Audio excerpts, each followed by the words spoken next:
Oh, it's running way better. Just smooth as silk. Yeah, fucking beautiful.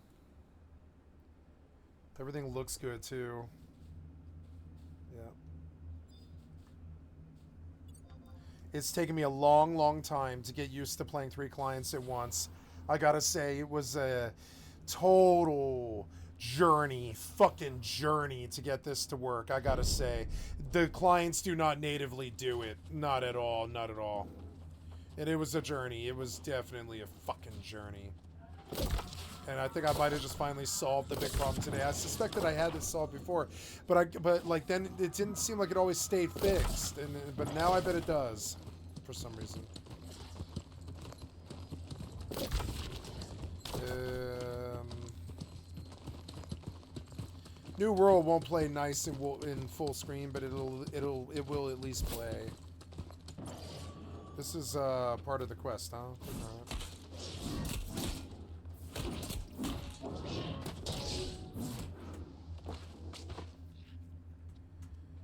Alright, so we're gonna pop some strength food and some harvesting food and some party food and some beast ward.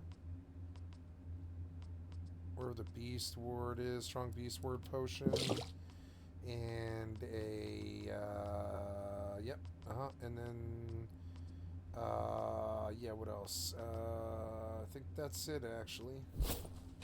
And it seems that I got no buffs at all, so let's try again. We have the beast ward and the hearty food, but we did not get the carrot cake or the fucking spicy steak pie. And there we go. And then I think that's everything. And then yeah, and then no, I don't think I have a. Oh no, yeah, there it is. Yeah, that's everything. That's everything I should have.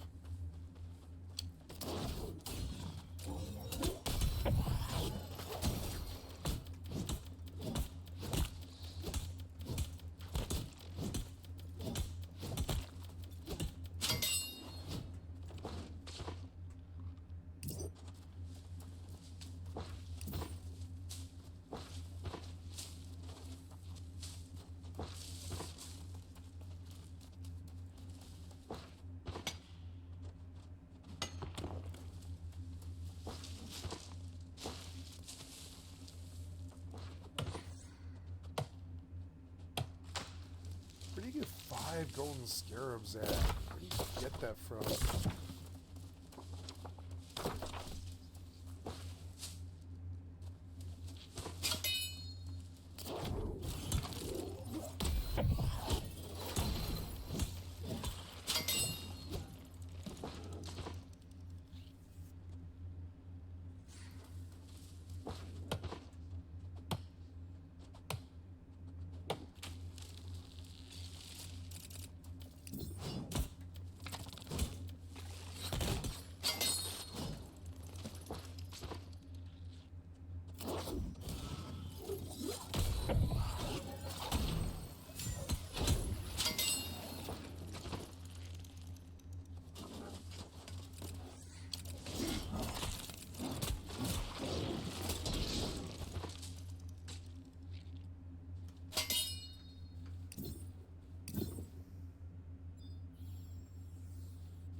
You killed my sheep.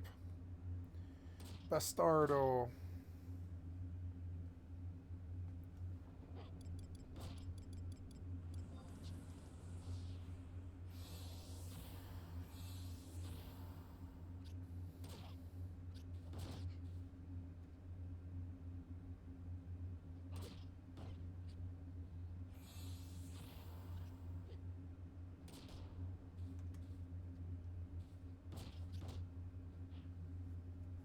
338. Not bad, not bad. What's the other one at, though? See, like what? Go kill him. I don't know, the frames are dropping, but it still looks really good. I don't care about the drop frames. It still looks really good overall.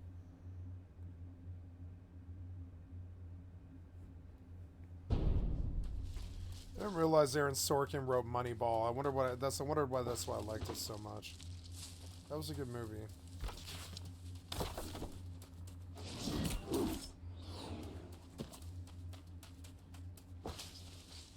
Apparently, I have some chess thing I'm supposed to do too that I should go get.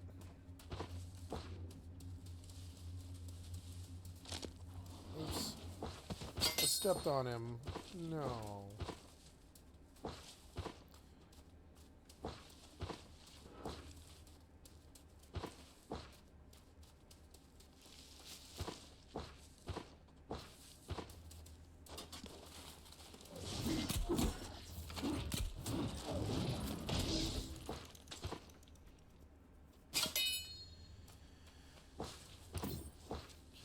What's up, bitch? My Tangle Wisp.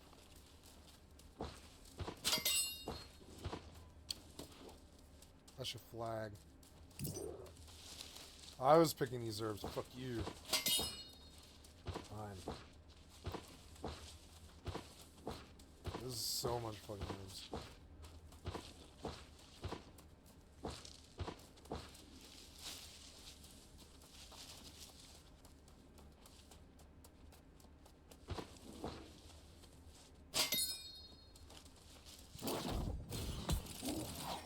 God damn it.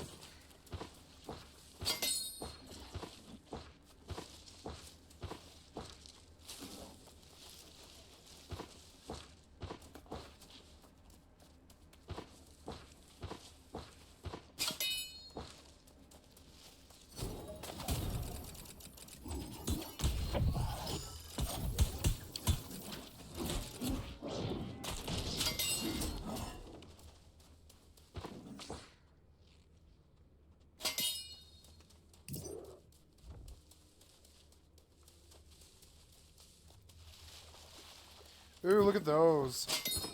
Mine. Oh, they have like 4 nasty-ass fucking things on them, though. Oh, no. Are they elites? No, they're not elites, but they're fucking nasty. Oh, God. Get out, get out, get out, get out. I can't. It was too fast. Like, Jesus Christ, they just did me in. No problem. Really fast. Okay. I don't know why all 4 aggroed. I don't think that's acceptable. No wonder those things are untouched. It's a death trap. It looked too good. The flowers are a lie. Maybe if I was a good ranged, you know? Maybe if I was a good ranged.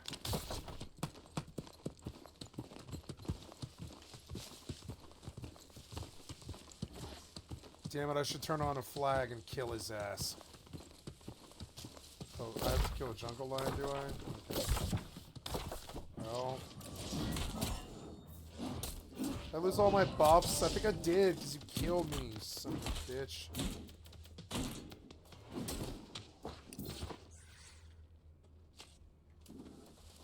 Ooh. Ooh.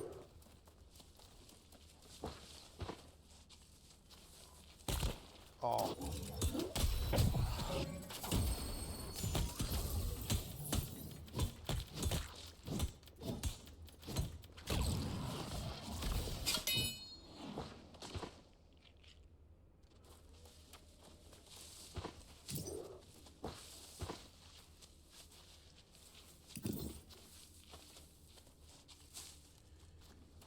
There's so much shit here.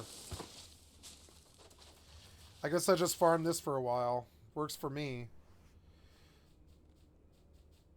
And like do skills, all the favorite quests and everything. attributes, etc. So let's walk through that a little bit. Each class has a specialization associated with it: combat, magic, or stealth. This governs the three basic, I would say, gameplay approaches, and each of these specialized skills gets plus 10 to their base minimum, so you'll be a little better at them, and they will also level up faster. So if you pick combat, all of the listed skills level up that much faster. Same goes for magic and stealth. Then you pick your favorite attributes. You get a plus 5 to each one. But attributes are actually pretty important, as each of them governs an individual skill, while also being used in various calculations. Now, as you level up, you'll be increasing these attributes up to a cap of a base level of 100. And while we'll get into these in just a second, I do want to point out that endurance is the most important one. But first, let's talk about our major skills. Each class has 7 major skills associated with it. Leveling these up 10 times is what is going to level your character up. All of these skills will start at a base minimum of 25, making you, again, a little better at them, and in combination with your specialization can even make you quite good at them right at the start of the game.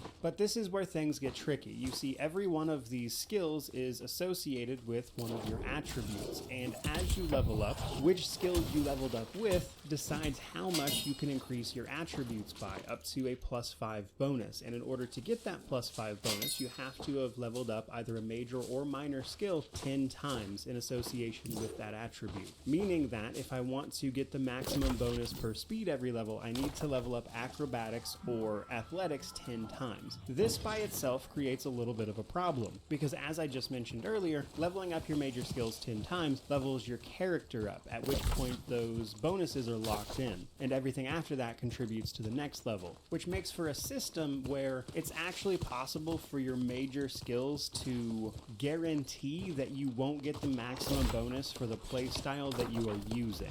You see, putting all of your major skills as skills you are actually planning on using would be a mistake. It's not bad to necessarily do a couple of them just to make leveling easier, but my favorite example of this is actually the preset warrior class. You see, the warrior class actually has all 7 of its major skills as the combat skills, things like heavy armor, hand-to-hand, blunt, block, etc. And this makes it literally impossible for the warrior class to get the maximum bonuses to strength or endurance, its 2 most important stats. Because in order to get those maximum bonuses, you would be leveling up skills that are guaranteed to give you a character level before you hit the level 10 minimum to get the maximum bonus, which is honestly nonsense, and it creates a system where in order to make the best character at the thing you're trying to do, you actually want to make your major skills things you can control and aren't going to use regularly. I don't know why I got so many. It looked like one mob to me, not 11. Level up Sorry. by using them, which is nice, but if you're not careful about it, you can get very minimal bonuses to your character progression, things like plus 2s and plus 3s, which isn't what you want.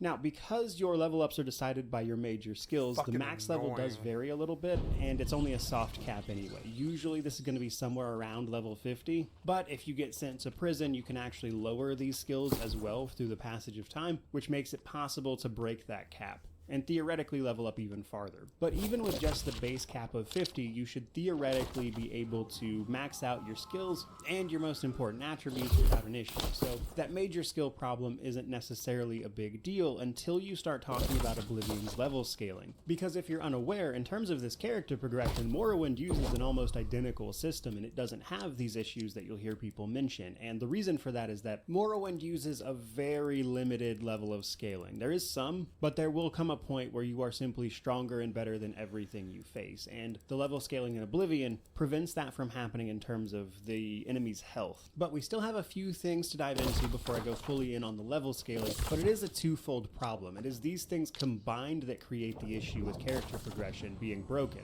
Now, in terms of leveling up though, before we move on, typically speaking, it is best to stop leveling period by 26, and I usually personally make the decision to stop bothering to level up intentionally at level 20. This is because at level 20, all of the final tier of items are dropping, and then at level 26, you get your last round of enemies that can appear. The strongest enemies start appearing at level 26. And while some items do in fact scale to your character level as well, that all stops at level 30, and most of them also stop at level 20 anyway. There's only a couple items that go past that. So usually at level 20, you're going to have seen everything there is to see in terms of enemies and items, which means going beyond that point is usually just giving enemies more health for no real benefit to you. which largely means that as long as you can get your build together between level 20 and 26, you're pretty much good to go, which is why I don't think the problem is as severe as people make it out to be, but it is counterintuitive at best. Now, before we move on to talking about level scaling, I want to go over attributes and the skills just so people kind of know what they do and some interesting interactions therein. First, let's talk about attributes. Now, these all affect skills as well as other interesting options, let's say. So for instance, strength determines how much carry weight you have, but also decides how much melee damage you'll deal with things like swords, axes, or unarmed.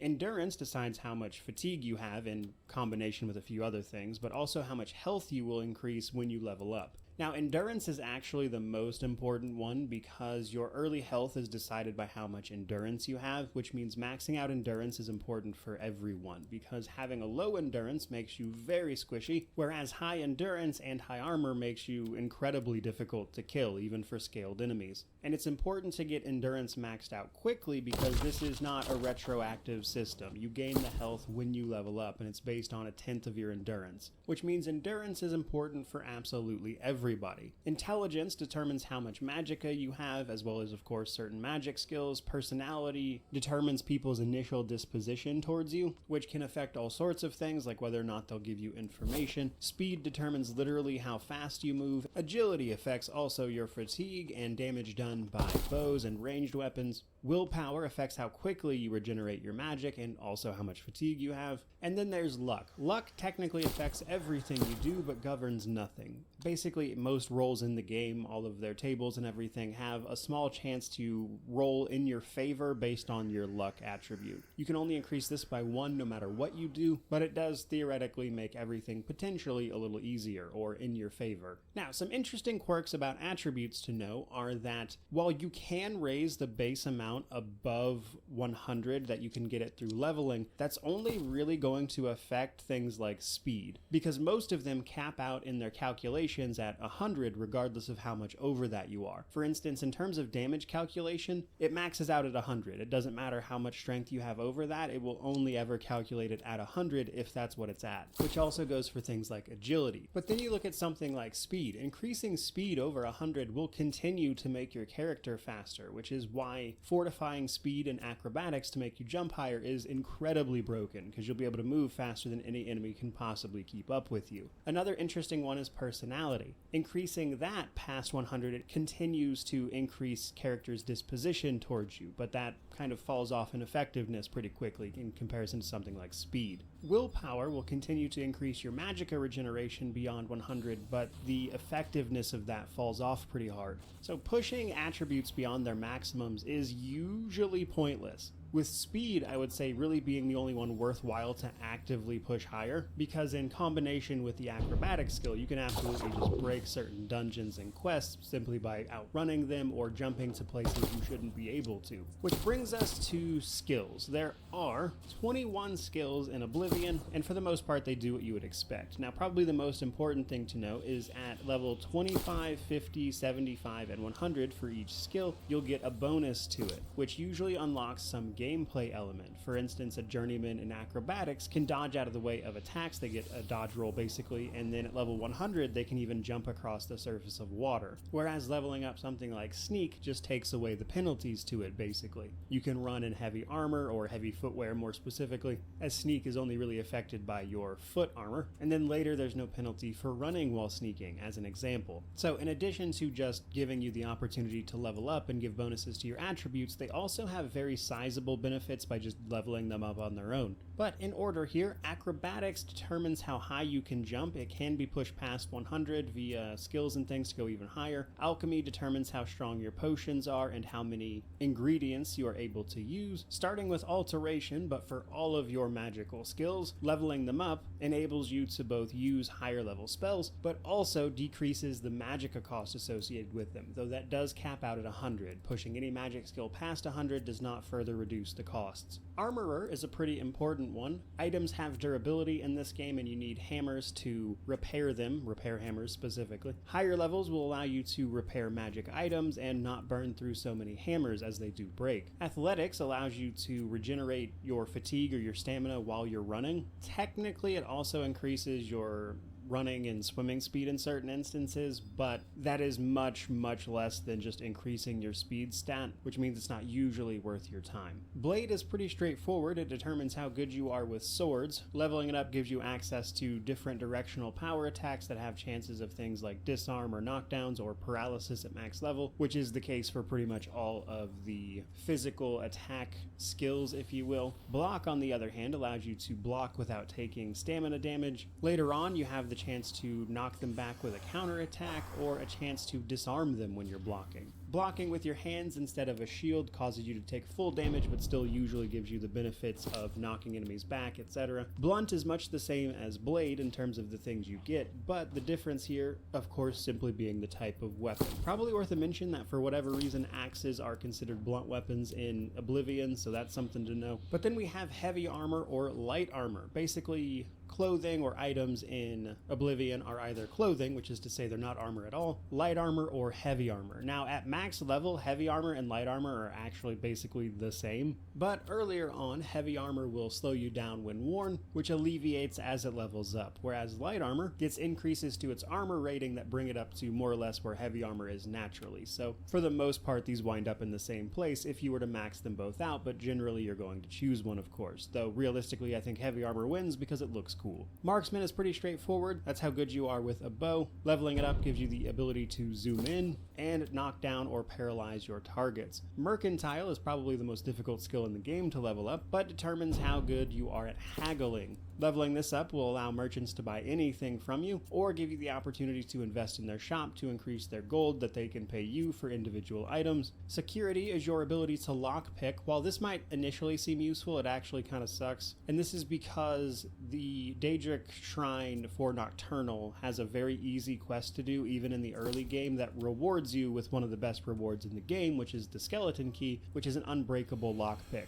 And that single reward completely invalidates the entire security skill, and you can get it at level 5. But theoretically, security is your ability to pick locks, though realistically I think raising it is pointless because of that reward. Sneak, obviously your ability to sneak. Getting better at it makes that easier, and you deal better sneak attacks. And then we have Speechcraft. Speechcraft is useful because of the rather bizarre persuasion system, let's say, in Oblivion, where you talk to NPCs and you play this little mini game about what they do and don't like in terms of like jokes, and basically you talk them up is what you're supposed to be doing here, and this is affected by Speechcraft. Getting higher Speechcraft makes this mini game easier effectively. Now, if you don't have a good Speechcraft, your alternative to that is simply bribing them, which costs money to then give you the information you need. This is relatively important for a handful of quests, but it can be ignored completely if you have enough gold or just a really high personality in some cases. Now, with all of that finally out of the way, let's start talking about the other end of the character progression issues, which is level scaling. Now, Bethesda and level scaling aren't exactly something very new. good. For instance, Daggerfall and Morrowind had a little bit of level scaling. What makes it such an issue in Oblivion is the way it was implemented in combination with the character progression systems. Now, essentially, in Oblivion, all the loot you find, certain unique items, leveled enemies, what you encounter in a given area is all determined by your character level. Up to a maximum of about level 26, outside of a couple items that stop scaling at level 30, after which the only real effect is that enemies continue to gain health. Up to level 20, level scaling can largely be, I would say, outpaced simply by getting better gear. The higher level you get, the better that gear drops can be, up to a maximum of level 20, at which point you'll start seeing things like Daedric and Glass drop. Enemies continue to work off of level scaling until 26, that is to say, it will continue to spawn new things at you until you hit level 26, like different monster types. Now, contrary to something I've seen people say, is that the low-level enemies start going away once you get higher levels, and that's kind of true. They have a smaller chance to spawn, but even at max level, you'll still run into things like rats and imps, which are low-level enemies. Now, the real issue with the enemies is the leveled enemies. Not all enemies in Oblivion are leveled.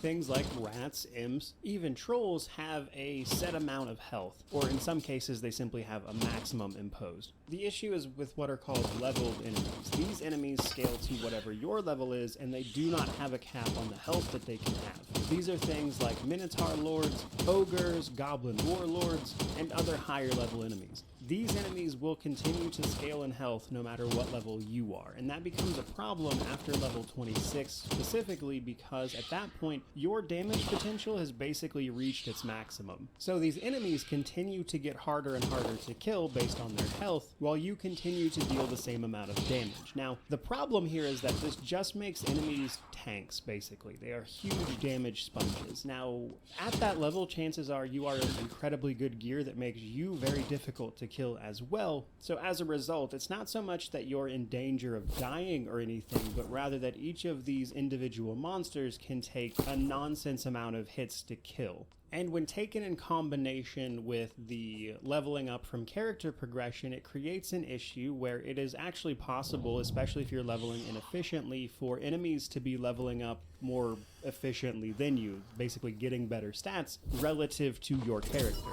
So in the early game, they can quickly outpace you if you're not leveling efficiently, though that can be worked around through a variety of means. And then once your levels start to equal out in the 20s and 30s, where your damage potential has probably sorted itself out, and the enemy damage potential has also hit its maximum, they then just become huge damage sponges, which creates a very unsatisfying feeling about both character progression and leveling up. And it's a twofold problem where those systems conflict with each other. Because the leveling up is counterintuitive, where you want to do essentially the opposite of what the game tells you, in that you want to put skills you're probably never going to use as major skills so you can control when you level up, to make sure you get the maximum bonuses to compete with the fact that enemies are quickly outpacing you if you're not doing that. And even once that equalizes, they then go on to get a bunch of health. So when it comes to fixing this in any potential, I would say, remastered version of Oblivion that has long been rumored, I would say probably the easiest thing to do right away would just be cap enemy health. There should come a point where these enemies just don't gain any more health because it isn't helping anyone. It doesn't make the game more difficult, it makes it tedious. So that's a very simple solution to that problem. The other half of it I think would be a little more complicated because you'd essentially need to find a way to ensure characters playing as a warrior could still get maximum bonuses for strength and endurance as an example. It shouldn't punish you to play the game the way it tells you to play it. If I want to play a warrior, it makes sense to put all my major skills as warrior skills, not things like alchemy and things that I'm only going to level up when I want to so I can control the level ups to get maximum bonuses. That shouldn't really be necessary. And I think there's a few different ways you could handle that. I've seen mods that just basically give you the maximum bonus as an example, which is, I would say, a bit of a brute force approach. But at the end of this long section of the video, basically what I want to say here is that the character progression is counterintuitive in how it works with the level ups and everything. And while this system worked in Morrowind, where level scaling wasn't nearly as much of an issue, even if the Oblivion level scaling wasn't there, I still wouldn't care for this system much simply because of how you have to jump through hoops to maximize your bonuses. But when you combine that leveling system with the level scaling of the game, you've effectively created a system that incentivizes characters to either stop leveling completely, which is what I usually do, or level up so min-max to the point where it's just not fun anymore. And out of Oblivion's, let's say, mini problems, that's the most serious one in my opinion. And looking back, I think it's probably the part of the game that didn't age very well, outside of all your other general gameplay things, and I think that's why they went on to gut this system essentially in Skyrim, where the level ups are effectively increased magicka, health, or stamina, and then you get perks when you level your skills up. And while I don't hate that system, it's kind of an oversimplification. It's a fix too far in the opposite direction, where you've basically ripped out all of the interesting character progression in order to enable that. So while these two systems have a ton of different issues, I do think they at least give you the opportunity to build a unique character that is yours, and I wish it just interacted with the game world a little better. But with that, it is finally time to move on to our gameplay and world section. Now, interestingly enough, I would say that despite my memories to the contrary, there are not actually a lot of individual side quests outside of the guilds and the main story in Oblivion. In fact, each town, discounting the various guild storylines, etc., really only has a few different side quests, a lot of which though is made up through the Daedric Shrine quests, which are technically optional as well. And I wanted to start this section off by talking about how that's definitely a part where my memory failed me. I remember there being a lot more non-guild related quests as opposed to Bethesda's later entries, but having played through this again, that's clearly not the case. most of the side content in this game is in fact guilds and the Daedric quests. Now, that's not to say those individual side quests are bad. There's actually a ton of them that are a lot of fun, such as saving Dharma from Hackdirt, which is a reference, let's say, to Shadow over Innsmouth, or Where Spirits Have Lease, where you buy a house that turns out to be haunted by a lich, alongside other notable side quests. But while a ton of them are actually really fun and high quality, I would say, it is surprising to me that there were actually so few. It's just that so many of them were very memorable. But as I've already mentioned, and you've probably seen on screen to some degree by now, Oblivion is an open world sandbox, which means much of the gameplay and world revolves around you going around the province of Cyrodiil, the heart of the Imperial culture, and of course the Empire at large, which is certainly a bit of a departure from the more, I would say, fantastical elements of something like Morrowind. In fact, in many ways, Cyrodiil is basically just, I would say, stock standard medieval fantasy, but with that Elder Scrolls veneer that makes it a little more interesting than that. Though another place where my memory failed me, if you've played Skyrim or anything like that, I think it gets a lot of flack for a lot of its dungeons simply being Nordic ruins, whereas in Oblivion I had kind of forgotten that all the dungeons are essentially Ayleid ruins or a cave. And what's more, Oblivion has a surprising lack of content outside of its main hubs. In fact, there's really hardly any quests at all to just find out in the wilderness, which means a lot of the exploration in Oblivion that I remember so fondly in terms of like just running through the woods and finding something is surprisingly less interesting than I remember. The level scaling and things like that ensure that you're likely to potentially find something rewarding, but I think what makes Oblivion a bit ahead of its time and still manage to feel like this realized and immersive world is its Radiant AI system, and it is simultaneously a really cool system that is quite buggy and prone to, let's say, memes. Oblivion, like actually Skyrim, does have a Radiant AI system, but in Skyrim this was toned down quite a bit to be a little less intrusive on the player experience, whereas in Oblivion, NPCs all have a handful of background stats like aggression, confidence, disposition, energy level, and responsibility, and all of these stats are used to determine how that NPC will react to any given thing. The most forward-facing of these sort of background attributes, though, is actually the individual NPC's disposition, which you can see during Speechcraft. That is how much that character likes you, the player character. And you can sort of manipulate individual NPCs, which is effectively using these background stats to create dynamic situations. For instance, it's possible to get NPCs to steal from each other, pick fights, or simply overlook how they would normally act because of how much they like you using this system.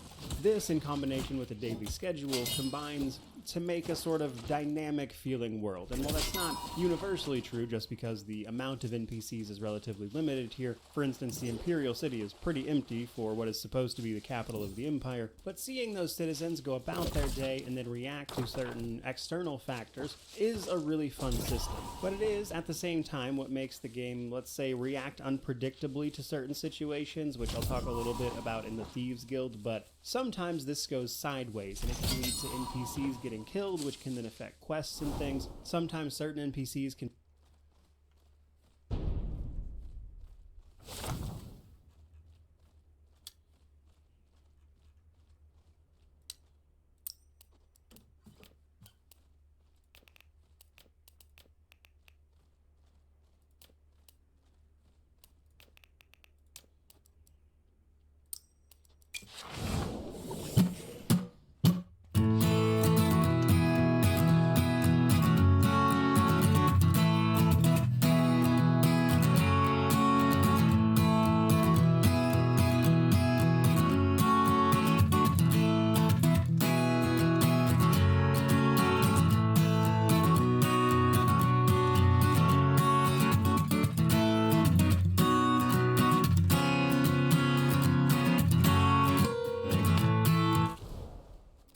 Oh, damn it.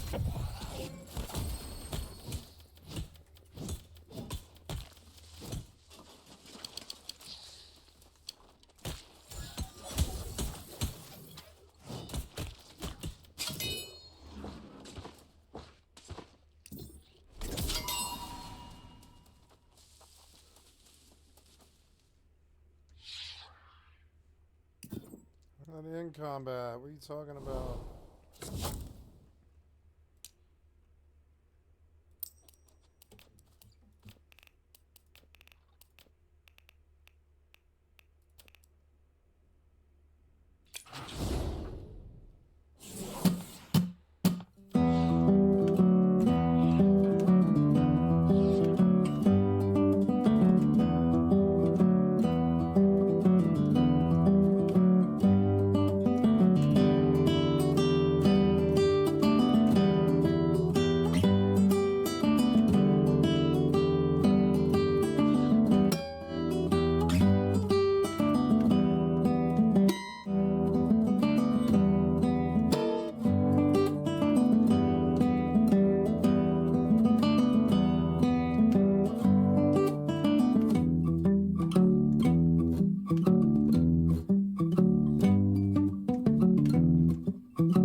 Doing my activity card. Crash out. No, there we go. No, that was dumb.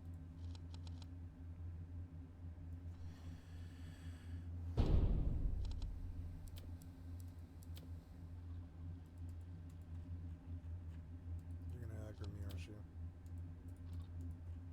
Oh, of course you are. Where is this? Oh, challenges. I see. Okay, where is it? It's like this one. Oh, Ice Cold Killer. Oh, I got 100 for the killer. Oh, I got a title. Ice Cold Killer. Okay, challenges. Ice Cold Killer. Okay. Well, let's change the title. Team Player to Ice Cold Killer.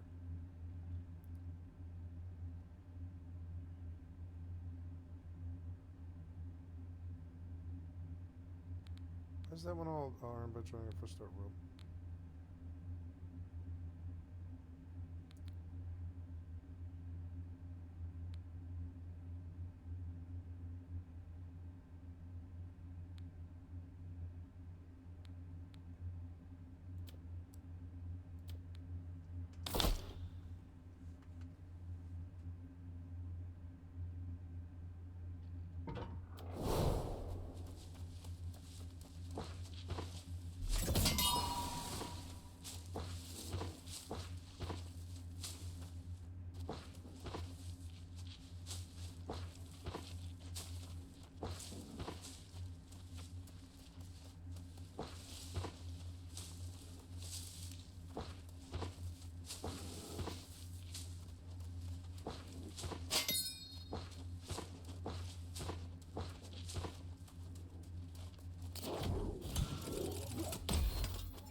Ah.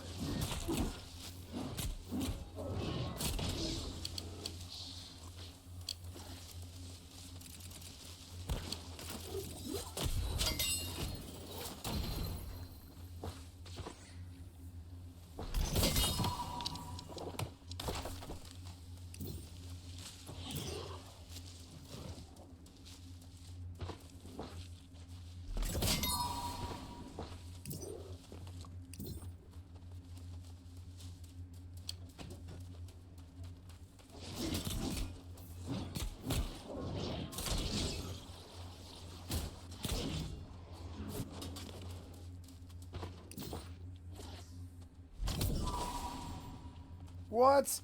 Aw. Damn it, how far am I?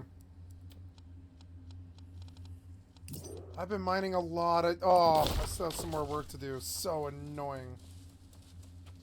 I want those flowers, but I can't beat those stupid vines. I mean, I can, but it sucks. It sucks, though. Maybe I should try. I'll put a bag down, is what I'll do.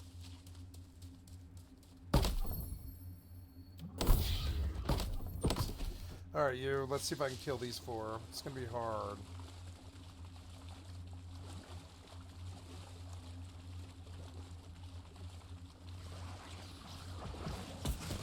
Ouch. Ouch. Ugh. What?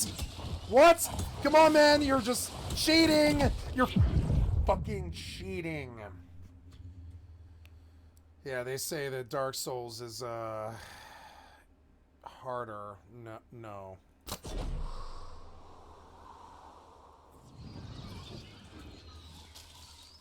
What is with that, man?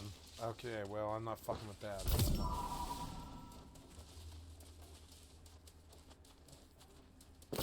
Those 4 fucking vines, they're so nasty.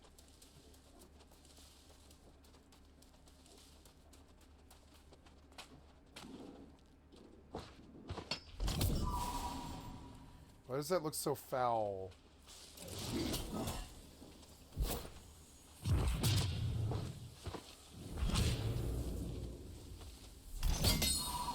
Oh, yeah.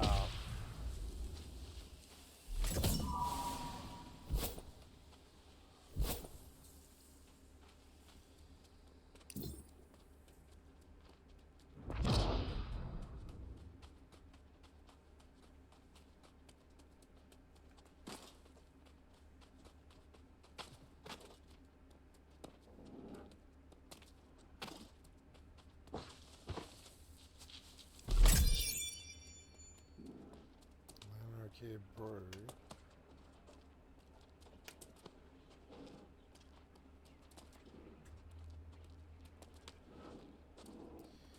I like that New World isn't afraid to be a video game. Oh, I need that. Shit. I shouldn't have passed that by. I had no idea that was there.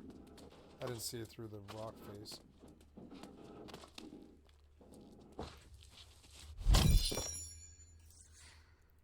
Can be really difficult to track down as a result, so it's not exactly a frictionless system, but it's certainly unique. One thing that never fails to make me laugh, though, is that NPCs can stop and have like conversations with other NPCs, but there's a relatively limited amount of voice actors on Oblivion. You'll hear a lot of them used over and over again, and occasionally you can even find 2 NPCs with the same voice actor talking to each other. But I want to give what is probably my favorite example of Oblivion's world and AI at work, mostly because I never really see anybody talk about it, and that is the Goblin War system. You see, Oblivion is actually home to 7 distinct goblin tribes, each of which owns a goblin totem staff, which is normally in whatever their headquarters is. So whatever cave or ruin that one calls home, that's where the totem staff generally will be. If you go find it, take it, and put it in another tribe's lair or headquarters, the other tribe's war chief will attempt to go get it, which kicks off a goblin war, which can cause all sorts of problems for any settlements in the way,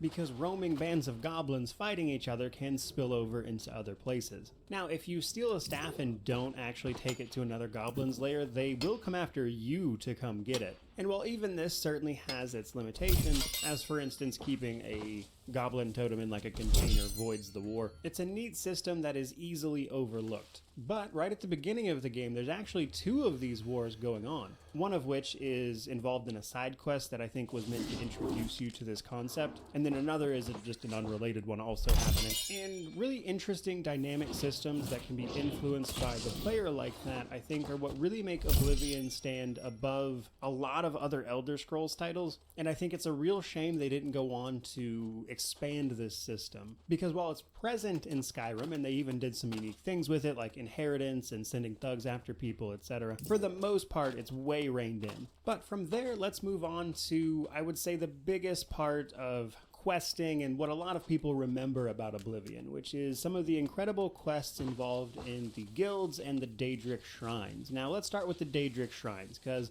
these vary from really good to really boring, and naturally my memory tends to turn towards the really good ones, but a lot of these are actually pretty uninteresting. For instance, Nocturnals that I mentioned earlier is actually just a fetch quest, and then the reward for that is one of the best rewards in the game, which feels way unbalanced, let's say. And the fact that you can do that quest at like level 5 is crazy. And in fact, while you're supposed to recover an item that was stolen from her by 2 Argonians in Leolin, which involves going and talking to them, once you know where that item is, you don't even need to do that, you can just go get it. Which makes for a quest that is kind of boring with an incredible reward. Now, I think that is sort of juxtaposed, though, against more interesting stuff like Sanguine's quest to go turn a high society dinner party into a mess by turning everyone naked via a spell, which is really funny, and you get a really great reward for it, which is the Sanguine Rose, which lets you summon help. So while some of the Daedric quests were really good, I guess I was surprised by how many of them just weren't that interesting, at least, looking back almost 15 years later now for me, almost 20 total. And another thing about the Daedric quests that I kind of knew already, but looking back was interesting to see, is that a lot of them are not organically worked into the story at all. The main quest will send you to go find one of them, which is kind of how you learn of their existence if you didn't know. But all of the others, you simply have to go find the shrine. You then make a offering to said shrine, at which point you'll be given the Daedric quest if you meet the level requirements. Which is another reason I usually stop leveling at 20, by the way, because if you stop leveling earlier than that, you won't get some of these quests. Though one thing I think Skyrim actually did a really good job with was integrating a lot of the Daedric quests organically into the rest of the content. Like, you'll find a lot of those quests potentially accidentally for the first time, or while you're doing other things. For instance, Sanguine in Skyrim you meet at a tavern, and he's not Sanguine. Molag Bal's quest is actually pretty similar between Oblivion and Skyrim in terms of its content, but you encounter Molag Bal's quest in Markarth in Skyrim by just investigating a haunted house that then turns into this really cool quest. So while I would say a fair few of Oblivion's Daedric quests are fun and really cool, I think overall I would have to say Skyrim genuinely did Daedric quests a lot better. From there though, let's talk guilds. Now there are a variety of factions in Oblivion, several minor ones, but there are 5 generally considered major guilds. The Arena, the Thieves Guild, the Mages Guild, the Dark Brotherhood, and the Fighters Guild. Starting with the Arena, this is the Imperial Arena in the Imperial City, where you can sign up to fight people to the death for entertainment. This one is surprisingly long. I forgot how many fights were involved in this, but basically, it's a fight to the death. It's the most straightforward of all these guild quests, to be sure. The rewards are pretty solid. You mostly just get paid a lot of gold. And once you get to the Grand Champion fight, there's a really interesting side quest involving the current Grand Champion. So while it's a little basic overall, it was still a decent amount of fun. Now, the really memorable stuff comes from all of the other guilds, though I want to start with the one I didn't like, which was actually the Mages Guild, because interestingly enough, this one is worse than I remember, but it also was never my favorite to begin with. On one hand, I like the introduction to the Mages Guild. When you go to any Mages Guild hall in the cities to ask for an invitation, you have to get a recommendation from all of the surrounding towns before going to the Imperial City and joining the guild proper.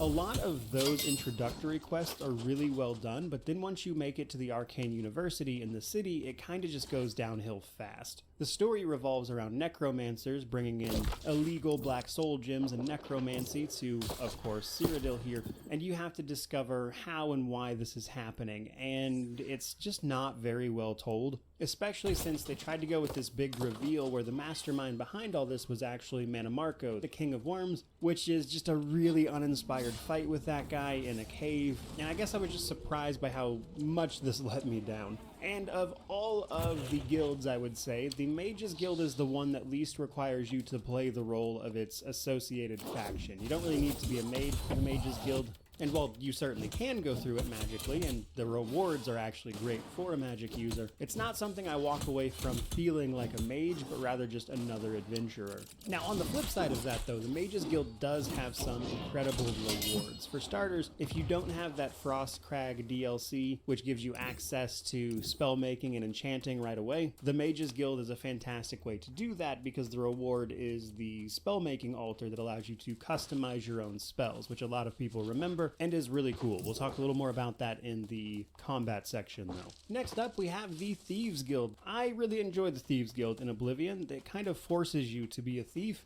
even if not necessarily a sneaky one. First up, in order to join this guild, you have to find it, which can either happen simply by stumbling across it in the waterfront district, or being sent to prison and receiving a direct invitation, or even just doing a little bit of investigation and finding it, based on the Gray Fox posters you'll find everywhere. The Thieves Guild, though, is a very much so steal from the rich, protect the poor kind of place where beggars will give you all sorts of information about your targets, while you try to protect them and steal from the rich, as it were. Now, many of these quests involve sneaking in somewhere, stealing something, and getting out, of course, as you might imagine. But in order to initiate the next quest in the main quest for this guild, you have to fence a certain amount of stolen goods. And while it's not an astronomical number or anything, it does force you to go steal things. And that's before you get to the Gray Fox quests, which come a little bit later. But it's probably important to mention that killing anyone on a Thieves Guild quest gets you kicked out of the guild. They're not murderers, they don't want you killing anyone, which means the emphasis is on stealth and stealing, which is what you want from a Thieves Guild. Now, once you get to the Gray Fox, this gets even more interesting, as a lot of these quests are just great investigations. You have the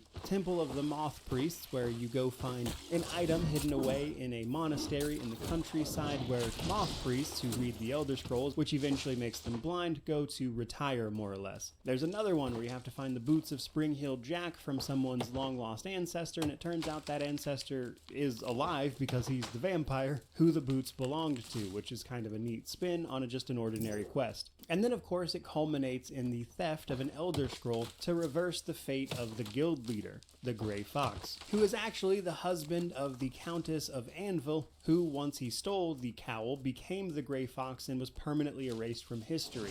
He needed the Elder Scroll to rewrite said history to allow people to remember him. Having done this, he passes the now uncursed Gray Cowl to you, which will cause everyone while you are wearing it to forget who you are. Which is just a really cool story around just, stealing things, basically. Now, unfortunately, as much as I remember and enjoyed that last Thieves Guild quest where you steal the Elder Scroll, it broke 6 Ways to Sunday on me this time around. That quest did not want to play out correctly for anything. In fact, one thing I'm still really very confused about is that once you sneak into the palace proper, you're supposed to sneak your way through a guard's barracks, but for some reason, like the instant I stepped into this place, all the guards turned hostile with each other and started killing one another before they finally tried to arrest me. I still have no idea what that was about, but it didn't stop there. A little bit later, once I got to the room where you actually steal the Elder Scroll from the Moth Priest, that bugged out on me, and I would honestly say that's probably about the height of Oblivion. You have this really cool concept and quest, and it's just being bogged down by bugs and problems, which got really annoying. So sadly, as much as I wanted that quest to be a flawless heist, it turned into a bit of a mess. But then we have the Fighters Guild. While it might seem a little basic on the face of it, the Fighters Guild is actually really, really good. The Fighters Guild is being sort of pushed out of contracts by an up-and-coming company known as the Blackwood Company, a mercenary group stealing all of their jobs. Over the course of the Fighters Guild questline, where you take on just regular jobs such as helping people with various problems they might have, such as rats in the basement, which actually turns out to be mountain lions eating those pet rats of a woman, which is a fun spin on a classic. But in the course of doing those jobs, you learn more and more that the Blackwood Company is not only stealing jobs, but they're doing it in a very cutthroat way, which leads to a quest where you try to infiltrate them, only to be given a substance known as hist sap before you completely kill a village that you think is goblins, only to wake up and find that you massacred a very real village. And that is a really impactful quest that then gives you a very personal motivation to go track down the Blackwood Company and destroy them. Because it turns out they've brought an Argonian history to mine for sap, so to speak, that they give to their fighters to get them drugged out of their mind before they take on incredibly unethical contracts and things. And it's such a cool storyline. But what I think really makes that one work is actually the pacing of it. You see, when you start running out of side quests to do for the Fighters Guild, they say things like, oh, the jobs are drying up because of what the Blackwood Company is doing. And then you shift your attention to the Blackwood Company, and it's just like an excellent narrative moment where the reason you're supposedly running out of these quests is because of what the Blackwood Company has been doing, which they've been saying all along. And I enjoyed that quite a bit. And it's a surprisingly well-told story to what could have been just a very boring guild otherwise, which I really enjoyed. But then, of course, we have the fan favorite, the Dark Brotherhood, the Assassin's Guild, and I think this quest is wonderful pretty much from start to finish. Now, in order to join the Dark Brotherhood, you need to kill an innocent person. There's plenty of ways to do this. You can even do it through just normal questing in what I would consider not killing an innocent, let's say. You're kind of just killing a quest target that has also done some unsavory things or things like that. So it's actually possible to join the Dark Brotherhood without even genuinely murdering someone, I would say. But basically, you need to kill someone. At which point, once you sleep, you'll be contacted by Lucien Lechance, one of the speakers for the Dark Brotherhood, who brings you into the fold by sending you to murder an NPC. If you do this, you then go to the Dark Brotherhood Sanctuary in Cheydinhal, where you'll be given all sorts of murderous contracts. And just about every one of these quests is gold. Almost all of them have some alternative path or way around, and you can usually get extra rewards for doing so. They even send you back through the sewers you started the game in to go kill the man who verbally assaulted you at the beginning of the game, Valen Dreth, in what can only be described as incredibly cathartic. Then there's everyone's favorite whodunit quest, where they send you into a mansion with a bunch of other people under the premise that you're all looking for gold, only for your goal to actually be to kill all of them, with you getting a bonus by making sure that none of the other guests knew it was you who was the murderer the whole time, which is a wonderful premise. And that's to say nothing of the big twist at the end of the quest line, where it turns out that a bunch of Dark Brotherhood members have actually been being killed by you via the manipulations of a traitorous member of the Dark Brotherhood who's angry that they killed his mother when he was a boy, which is a honestly perfectly reasonable motivation for this. And you find out that this guy is very mentally unwell, perhaps unsurprisingly, at the same time, and it's just an incredible quest line. And I think it holds up very, very well to this day. And while sure, things like the graphics might not necessarily do it justice, the concept is well written, and playing through it now was just as fun as it was back when I played it as a teenager, and it's definitely the best of the lot. But one thing that I think really unites all of those guild quest lines that I think later entries in Bethesda's portfolio, let's say, don't quite live up to, and that is the pacing and taking the time to tell you a story. For instance, Skyrim's guild quests are actually only about half as long as the ones in Oblivion,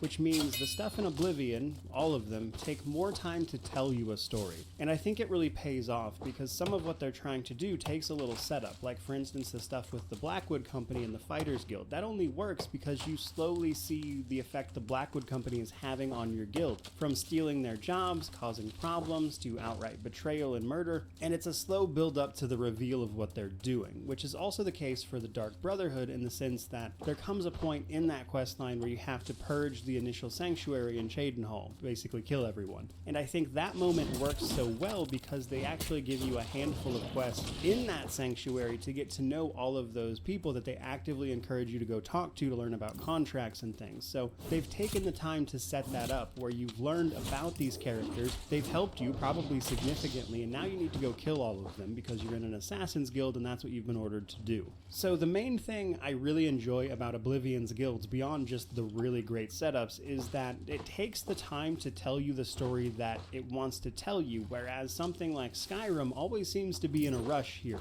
Skyrim does not take the time to set up the story. It just wants to rush you to the cool part, which is why I think so much of it falls flat in that game. But with all of that said, it is finally time to talk combat, some of which you'll see on screen no doubt up to this point, and I would say combat is certainly not Oblivion's strong suit. Pretty much all of it is weightless, the camera can definitely be really janky at times, there's no impact to anything you do, so while I wouldn't ever consider the combat from Oblivion good, I do think it still has its fun moments in spite of that, based on the things you're able to do. Now, most of it basically comes down to melee, ranged, or magic, with sneak kind of applying to everything but magic in this one. Now, melee, pretty straightforward. You can block, you can hit things, you can power attack, and based on your skill with those individual things, it might give you some extra abilities like knocking them down, paralyzing them, etc. With the hand-to-hand build I was using, that was actually great against humanoid enemies, but kind of sucked against monsters. Now, on the sneaking side of things,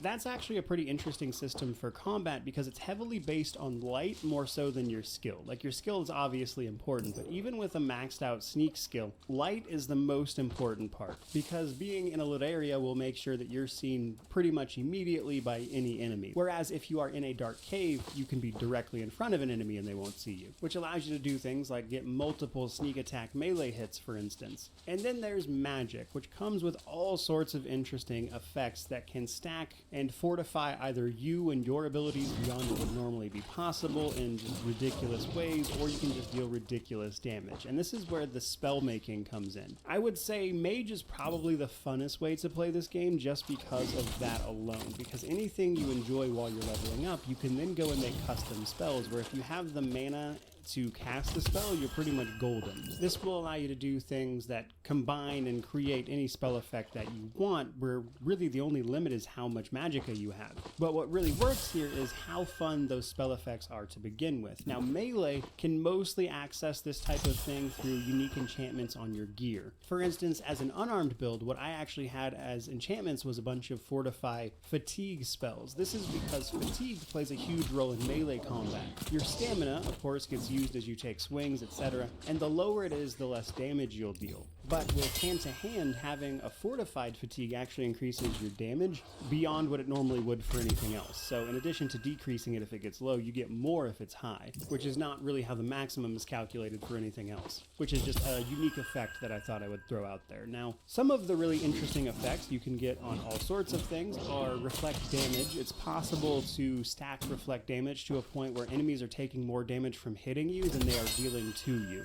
It's possible to have 100% spell absorption, to where nothing is hitting you with spells and you're just absorbing it all and taking the mana from it, which is a valid way to play another spellcaster if you wanted to. One of my favorites is actually spell reflect. You can get a really high spell reflect rating to make sure mages are killing themselves by hitting you with their spells, which also works really well against enchanted items, such as enemies hitting you with fire enchanted weapons. And that's to say nothing of things like poisons that you can apply to weapons that can cause all sorts of effects, or abilities that will just let you absorb health or attributes even from other creatures. Or maybe you don't want to do any of this yourself. You want to summon a bunch of health. Oblivion has a huge amount of summonable creatures. They have spells like water breathing, water walking, opening locks, etc. So playing a mage with those spell effects is incredible, but even just utilizing them on a melee character via enchanted weaponry and items can really give you access to so much that really changes the way you play. And that's to say nothing of actual combat abilities like the power attacks and things that now allow you to paralyze an enemy with your power attack or disarm them when you block. Or if you want to get really creative, you can use spells like Burden, which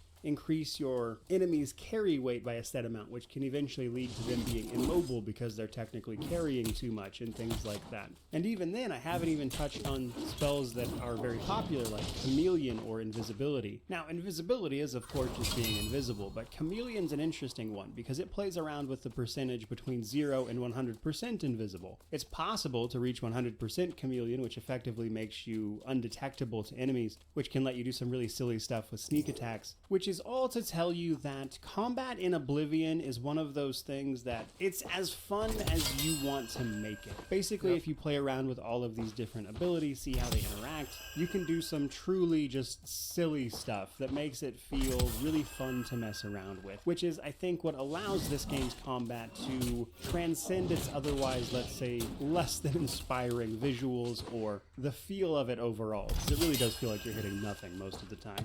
And I think that's why when people talk about Oblivion and things, it's easy to overlook things like the combat not being particularly great objectively, because they let you do all this stuff at the same time. So it's more about the bigger picture than individual attacks feeling like you actually hit something. But outside of that fun stuff, as I mentioned pretty in-depth earlier, it is possible for enemies to be incredible damage sponges because some of them are leveled, which means they will adjust to whatever your level is. And while many enemies are not leveled and thus have a set amount of health, you really do have to watch out for enemies that just take forever to kill. And if they do actually wind up remastering or remaking this game ever, that's probably like the main thing they need to pay attention to. But from there, let's talk DLC. Now, Oblivion technically got a lot of DLC, but a lot of it was like player homes and stuff, which, by the way, there's player homes throughout the entire game in every city, and there's a bunch from these specifically. And once you buy those houses, you can upgrade them with furnishings and the like and make your own home in any particular city you happen to enjoy, which always adds a nice little layer of immersion. Personally, I always really enjoyed the waterfront home, even though it is effectively a shack, it's just very conveniently located. So a lot of the DLC for the game that they put out is genuinely just huge player houses, and they are much more impressive than the regular houses you can get, and some of them even come with extra features, but all in all, they're not very interesting. Realistically, when people talk about DLC for this game, what they're referring to is Knights of the Nine and the Shivering Isles, the two big expansions the game got. Though there is one other one I do want to mention, because it is the Mehrunes Dagon DLC that allows you to get Mehrunes Razor.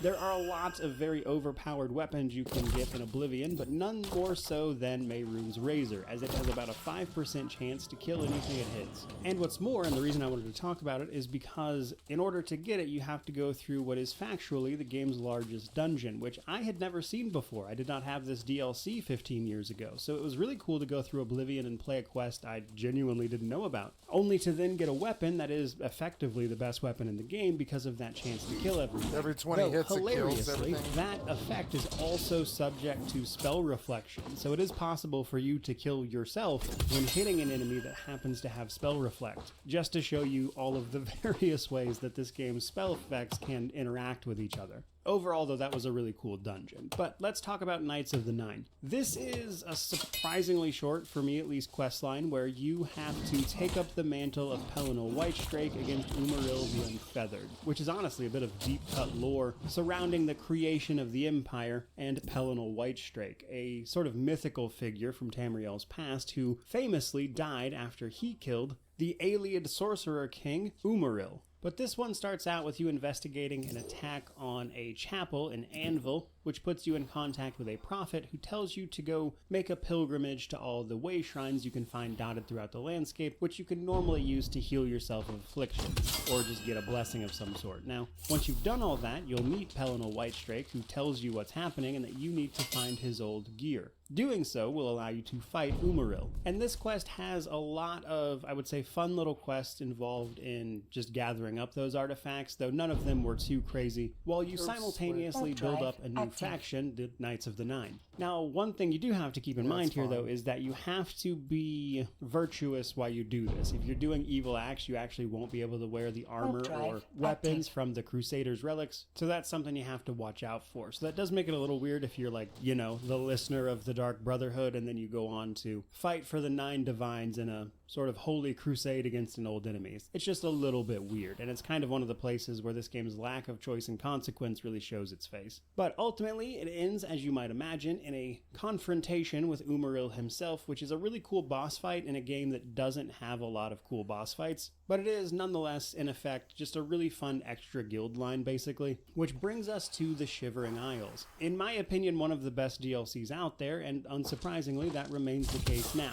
The Shivering Isles does a lot for this game, but in order to start it, you have to go to this door that's opened up in the middle of a lake before you can pass into the Shivering Isles, or the Oblivion realm of the mad god Sheogorath, who's dealing with a problem at the moment, and this sees you exploring the realms of Mania or Dementia after you make it past the gatekeeper who guards the realm against invaders. But Mania and Dementia are the two sides of the mad god, each representing a different type of madness, either over self-indulgence or paranoia and fear, essentially. Overall, I would say the Shivering Isles is Oblivion firing on all cylinders. It's got radiant AI for these denizens of the Shivering Isles, which is divided up into two halves, and they all have their own interactions with each other, which makes the fact that they're all supposed to be mad and the kind of general jankiness of that gold. radiant AI anyway work to, I would say, perfect effect. Oh, damn it, Not man. to mention all the new locations, the new monsters, but obviously the star of the show here is the performance of Sheogorath, who is an incredible character, who then sends you on incredible quests. The Shivering Isle quests are amazing. They give you a ton of powerful rewards while giving you an incredibly memorable experience. The crux of the Shivering Isles is that at the end of every era, Sheogorath turns into his alter ego, Jiggalag, the Daedric Prince of Order. Jiggalag then marches his Knights of Order over the realms of the Shivering Isles to retake them before ultimately being turned back into Sheogorath after it's over. This is a curse put on him by all of the other Daedric princes to stop him from growing in power, with Sheogorath technically being the extra part. In order to stop this from happening, Sheogorath needs you to effectively become him, which means that this time when Jiggalag marches on the Shivering Isles, there is actually someone on the throne this time who can resist him, which then goes on to break the curse and leaves our character in charge of the Shivering Isles, becoming the Mad God. which, as I'm sure many people already know, is why most people think Sheogorath in Skyrim is effectively your character from the previous game, who just eventually fully turns into Sheogorath again, while leaving Jiggalag free to do his thing now that he's free from the curse. Sounds like and somewhat Elder Scrolls. humorously, I would say Jiggalag is actually the reason I went with an unarmed build this time around, because I knew how I wanted this run to end for me, which was punching Jiggalag to death, which just seemed like a really funny thing to do, and I was not wrong. Something about knocking down the Daedric Prince of Order and punch... Oh no, what'd you do? You did a bunch of stupid shit all at once. What'd you do? Oh god, god damn it. Oh, you clicked off the screen and you fucked me. Oh. Okay, and you killed that video somehow. I don't understand how you did that. Go back. Wait, what? Okay, so let's go look. Let's go listen to this. But yeah, but before that, I was watching something. God damn it! Improve group finder. Okay.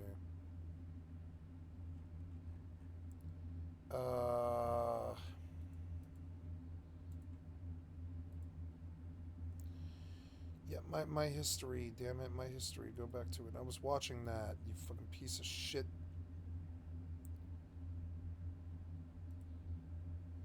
Of Order and punching him to death was just really the icing on the bizarre cake that is Oblivion for me. But in short, the Shivering Isles is the best of what Oblivion has to offer. It's kind of when the game is working with its own mechanics to make an experience that is incredibly memorable, because suddenly, because you're in the land of the Mad God, a lot of like the weird eccentricities of Oblivion as a piece of software are suddenly explainable by the fact that yeah, everything's supposed to be crazy here. And I think it's kind of game mechanics working with the narrative in a perfect way I think that I don't necessarily think was intended, but obviously works out in everyone's favor. But that finally brings me to the Steam Deck section as we move to wrap this up finally. So this game runs surprisingly well on the Steam Deck, at least it did for me. I expected to have some issues here, but I guess just because the Steam Deck honestly has more powerful hardware than this game ever required anyway, it's pretty good. You got controller support, cloud saves, and while there's a few problems, like some of the text can be really small, you might have to manually set the resolution to the correct one,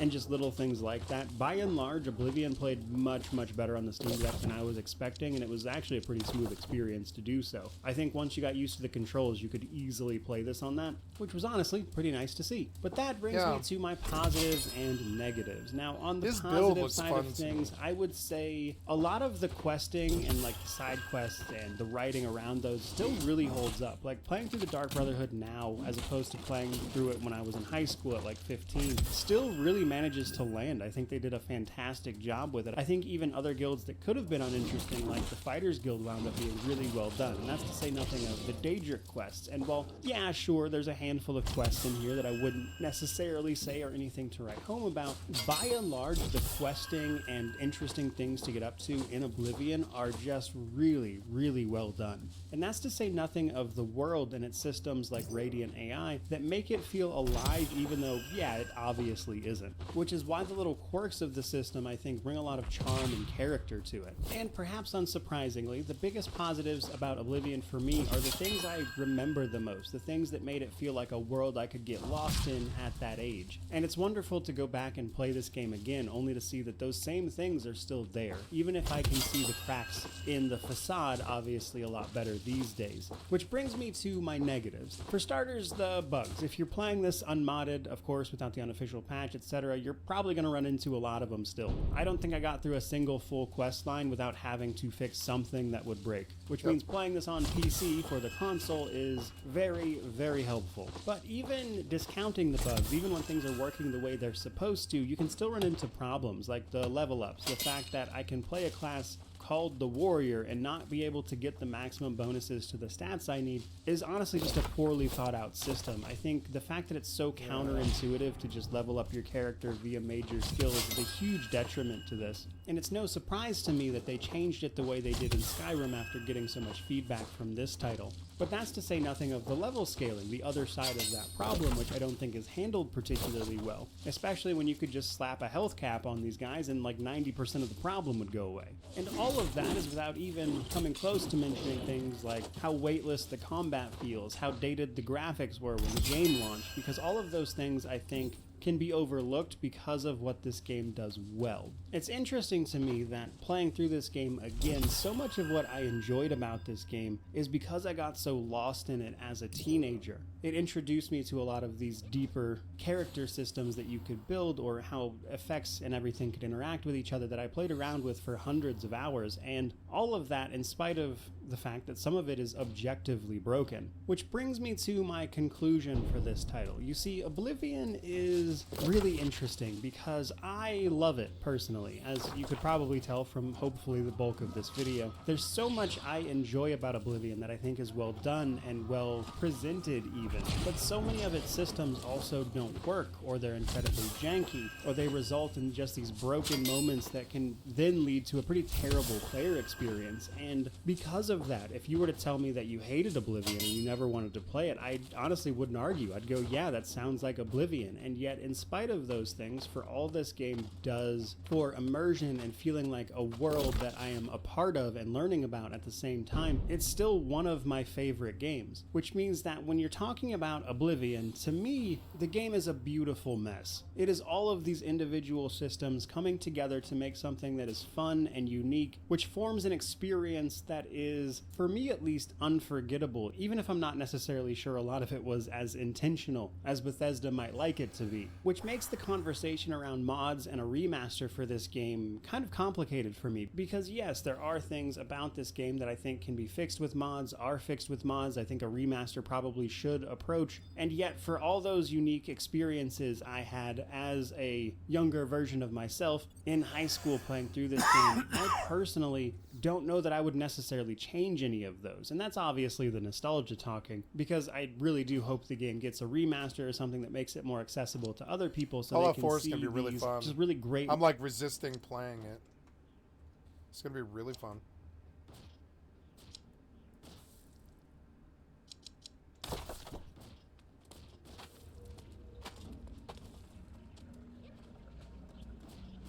I don't get credit for him? No.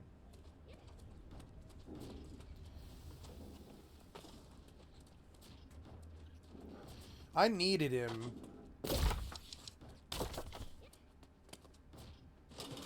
But I don't need that place. I need the outside. Up here in this whole region.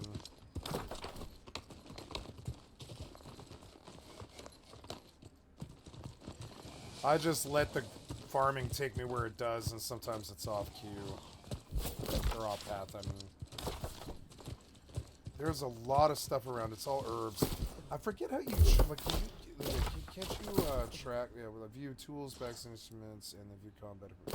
I'm trying to look at the map for filters on, I forget how you do this. It's like,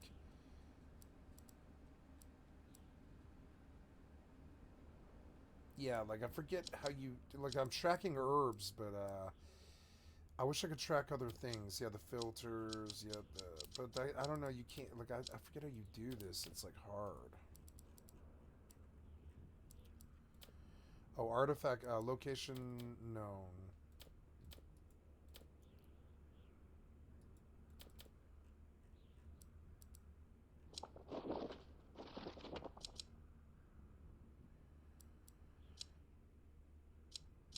Oh, okay. So it is showing me on the map what to do, I guess.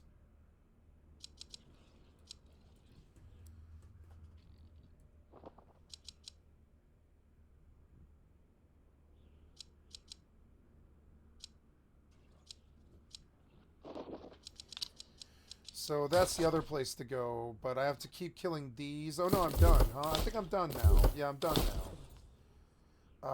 If we look at Odo, oops, yeah, I'm trying to look at my weapons. If we look at Odo, I have got to the, yep. I have got the 50. I've got the 50. Now I go to that other place over there. So I could just Hearth Home, I suppose. It would be faster than running. Apparently a boss popped. Let's go fight him.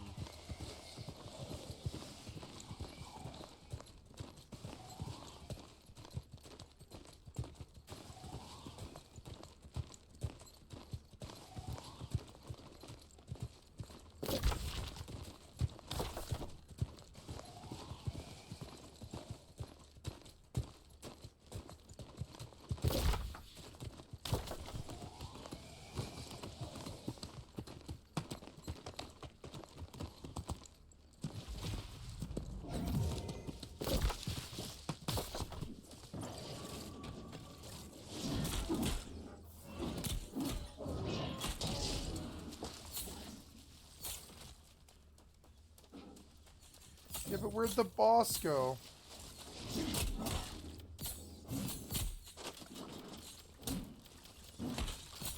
Oh god, you're killing me. Oh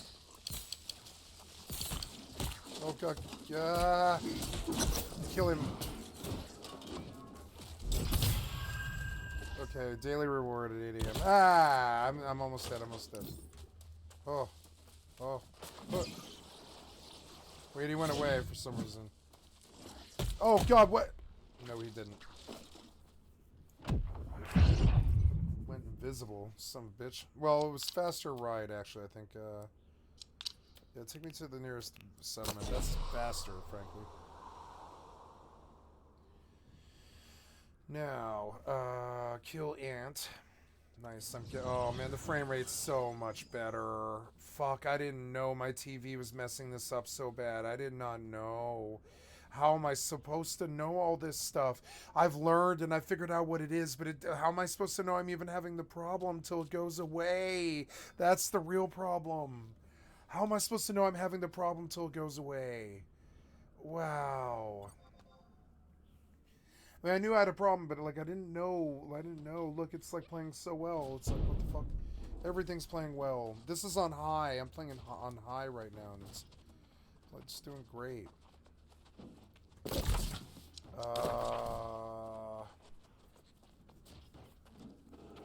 Oh yeah, I go to Port Nogo Belfry or whatever it is. Yeah, over there we go to here, and we go south.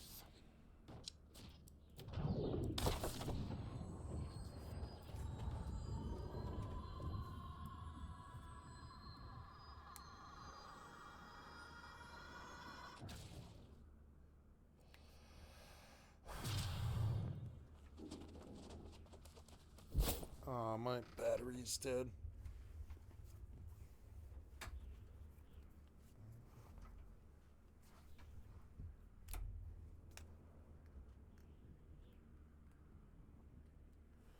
I'm gonna have some Canada Dry and finish my dinner. I'll be right back.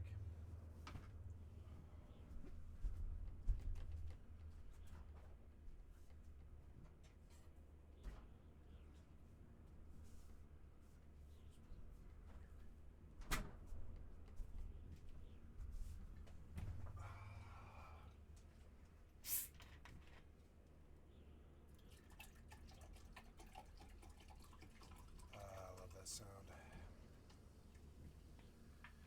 Yeah, it looks quite fucking good.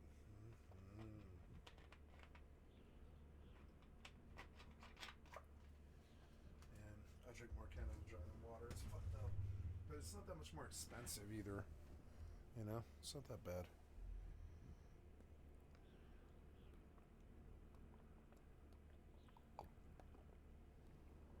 Oh yeah, that's a good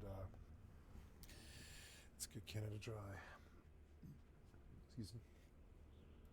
Moments that I got to experience. And while I definitely would play and cover something like that if it came out, for me, this unmodded version is Oblivion. This janky, weird mess that, if you want to, you can get lost in. And that's kind of what I love about it. Yeah, which you can is get lost pretty in much Oblivion, everything you really I've got can. to say about this particular title. But I do want to end this particular review on a bit of a personal note. So I mentioned recently that a big reason I was playing through Oblivion first thing this year is because after the release of Starfield last year, I was inspired to go back and play it. And that's kind of true. So I was playing through Starfield and it had things I enjoyed about Oblivion, which got me thinking about it, and I had this overwhelming urge to play it, which I had to put off for quite some time due to all sorts of other releases right around the same time that I needed to cover. So I wanted to make time for it, which is obviously what we're doing here with this incredibly long review. But a big reason for that is that I wanted to say goodbye to it. As silly as that might sound, and I'm fully aware some of this might sound ridiculous to anyone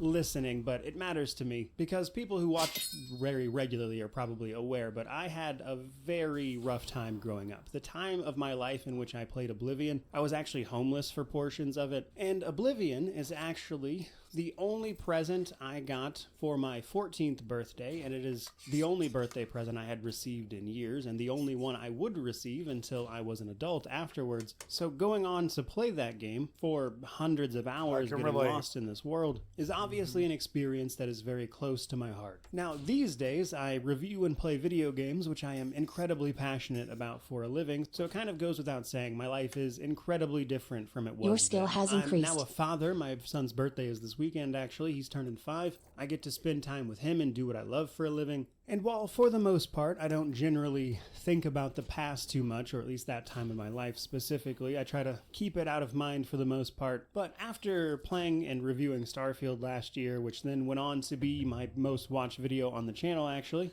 and that incredibly high moment reminded me that I never really said goodbye to that chapter of my life. And that's what this most recent playthrough of Oblivion was for me. It was my opportunity to say goodbye to that past version of me. So I jumped in, did everything there was to do, every scrap of content that I could find before wrapping it up by punching Jigalag to death before heading back to the dock where it all starts in Oblivion as you step out of the Imperial sewers. And I said goodbye not only to Oblivion, but a part of my life that has long since been over. But it was, me too. in I its said goodbye own to it weird too. way, something that I needed to do. Playing through Oblivion again here has, in a lot of ways, been like meeting up with an old friend. Because to me, Oblivion was more than just a game. It was a place to be lost in, and a friend when I didn't have any.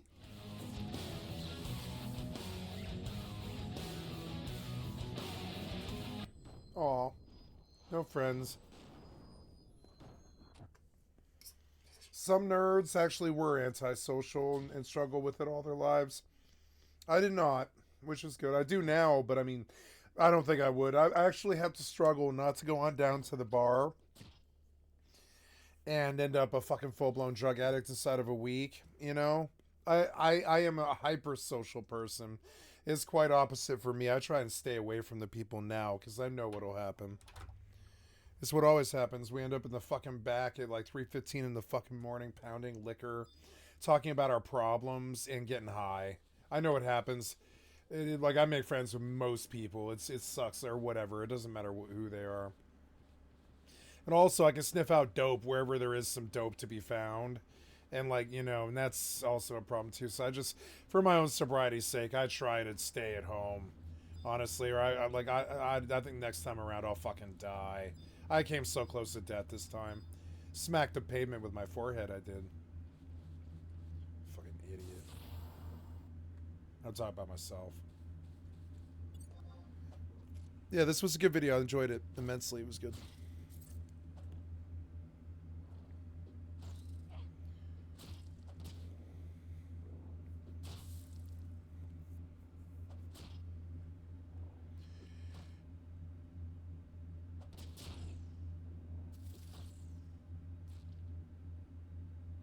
I want to hear the Daggerfall retrospective again. And I like this guy. Daggerfall released 25 years ago, and guess what? It's actually my favorite game in the series.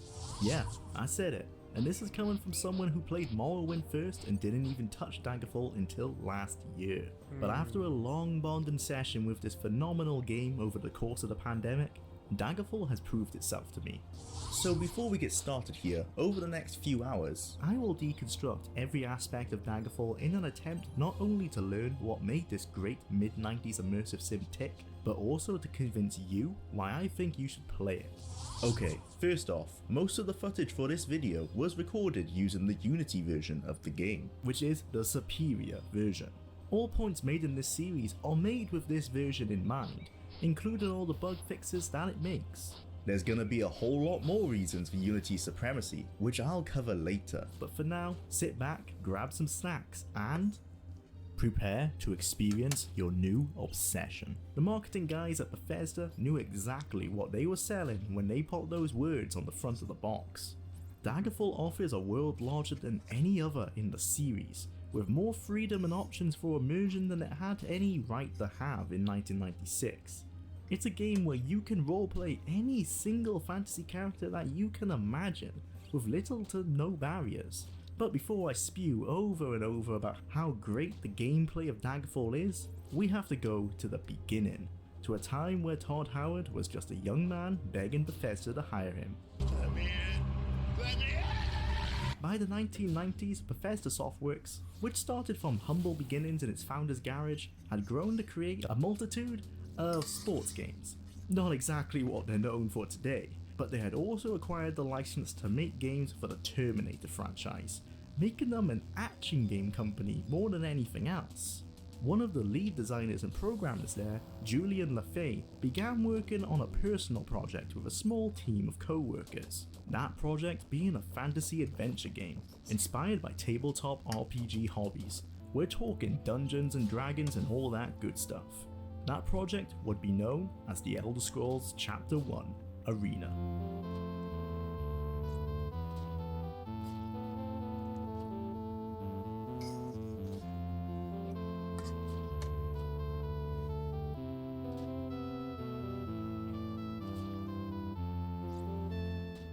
Dubbed the father of the Elder Scrolls by fans, Julian LaFay began laying the groundwork with the early core concept being gladiatorial battles set in a quasi-medieval fantasy world, hence the game's name.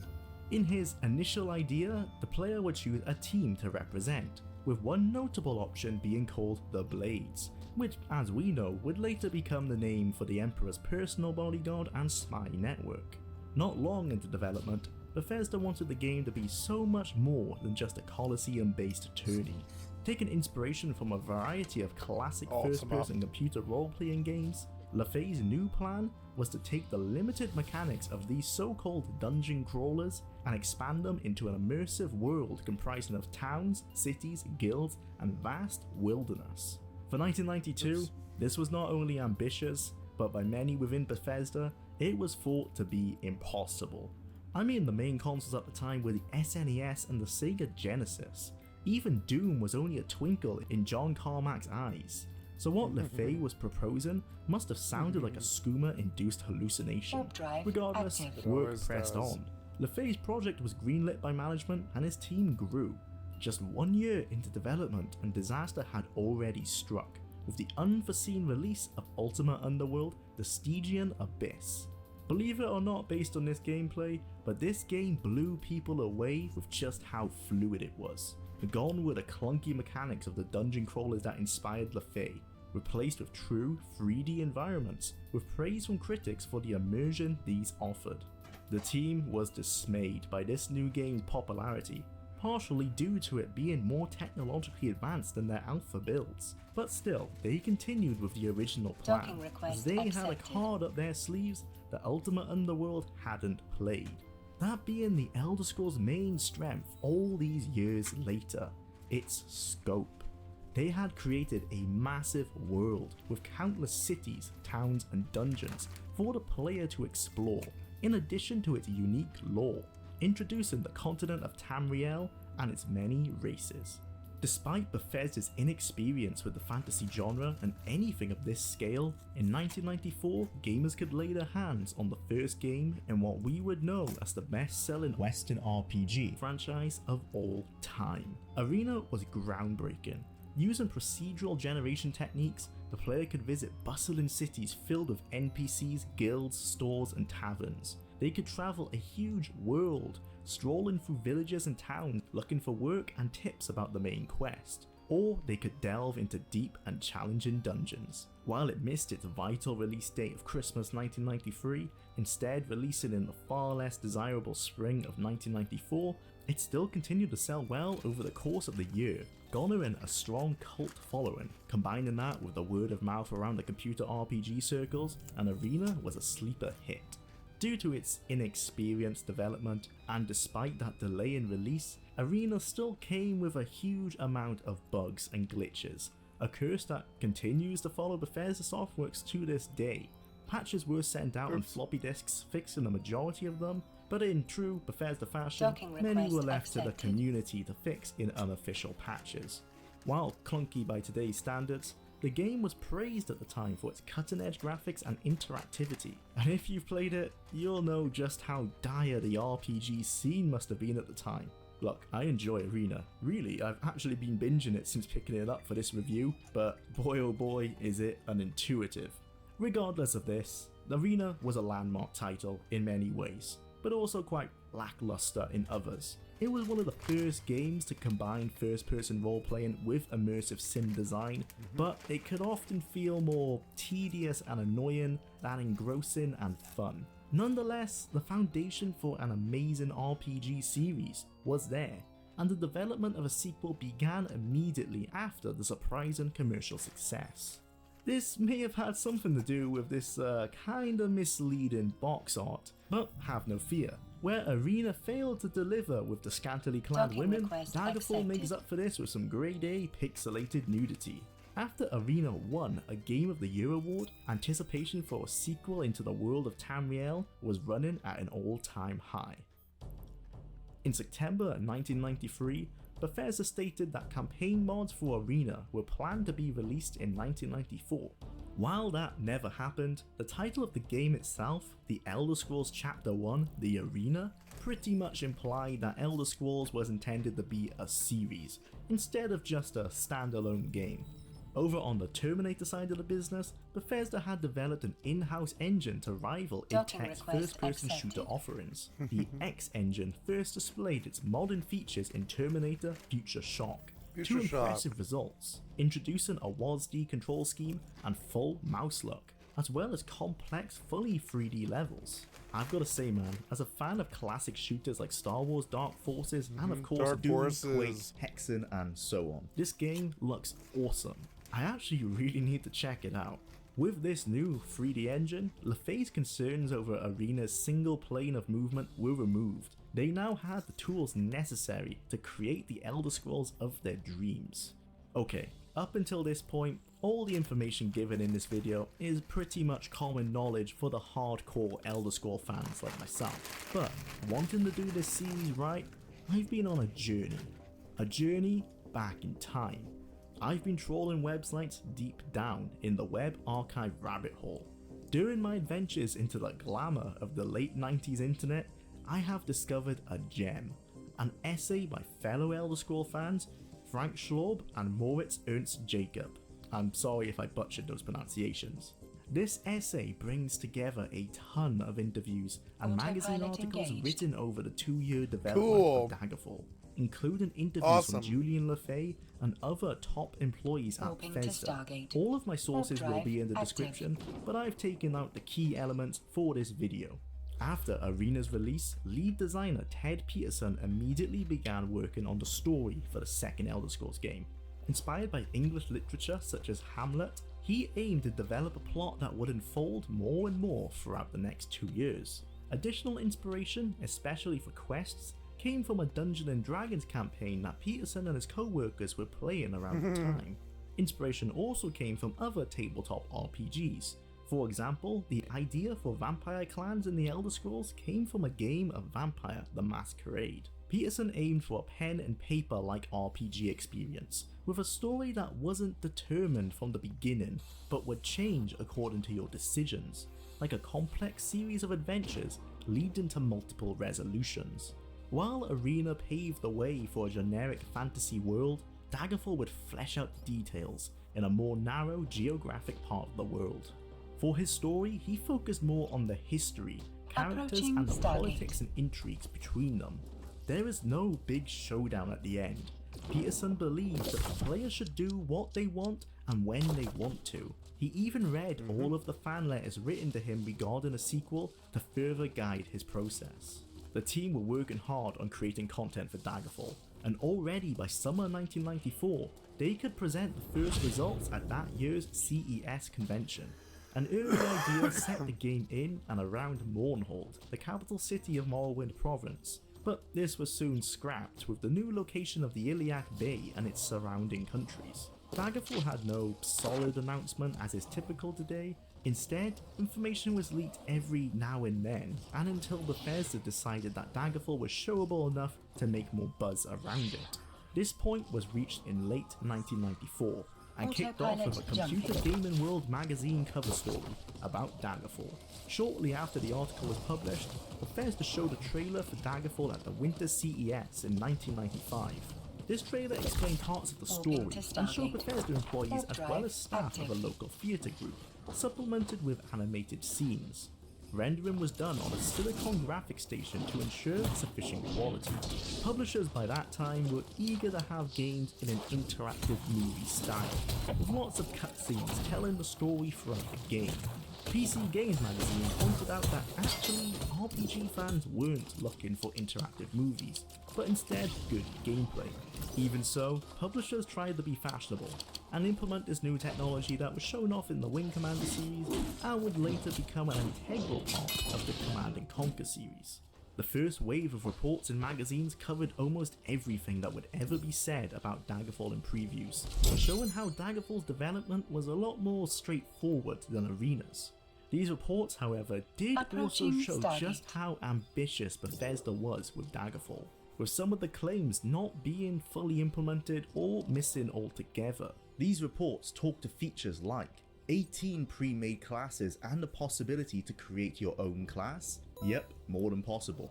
The player can pick from various advantages and disadvantages like phobias and illnesses. Interactive entertainment even mentioned having no legs. This is kind of possible. You can choose to have some pros and cons to your class, but having all your limbs is indeed necessary.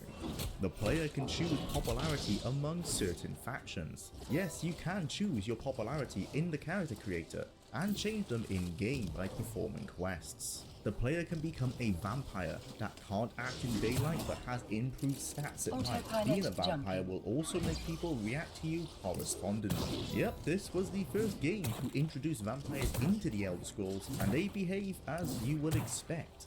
Buying and furnishing houses and even castles. You can buy houses, but furnishing them was unfortunately cut content. There will be more items, including 15 artifacts from Arena plus new ones. Yep, and this time they're linked to Daedric quests. An option to import Arena characters. Nah, this one never came to fruition. A bestiary where you can look up monsters before you encounter them. It was planned to include this in-game, but it ended up being in the manual instead. A potion maker to create your own potions with ingredients. Yep, the crafting systems are alive and well in Daggerfall. In-game notification icons will show if you're using a spell. Yep, they're held up here in the top left of your screen. And underwater levels. There are underwater sections of some dungeons which contain slaughterfish and dress, but they aren't really underwater levels as such. Now, that is a lot, but for the most part, these claims were correct, which just goes to show how damn impressive Daggerfall is. This game came out in 1996, and gamers would be hyped about these claims today if they were made for the Elder Scrolls 6. In an interview with Peterson after the release of Daggerfall, he stated that there were even more planned. Interestingly, these would actually become reality in later games in the series. These included conflicts between different factions with a real-world impact. Cities could be under siege, and all the important NPCs wouldn't just be sprites, but feel like living characters who would develop a relationship with the player. Man, this goes to show just how limited LaFay and Peterson were by the technology of their time. In their heads, they were already thinking of games as grand as Oblivion or Skyrim, but sadly for them, the technology simply wasn't there yet. Over in the art department, lead artist Mark Jones and Louise Sandoval began work on concept art. These artworks and renders were used for the official Daggerfall website. Jones also created the Daggerfall logo together with in-game characters and textures, while Sandoval would help with the hand-drawn characters and create the cover artwork. Jones proposed creating the sprites from 3D models, similar to Donkey Kong Country on the SNES, but Peterson and LaFay were skeptical, instead asking for them to be hand-drawn like an arena, as they feared them looking too origami-like. Not deterred by this comment, Jones secretly prepared some rendered sprites. When he showed them to LaFay and Peterson, they were amazed and allowed them to proceed with the renderings.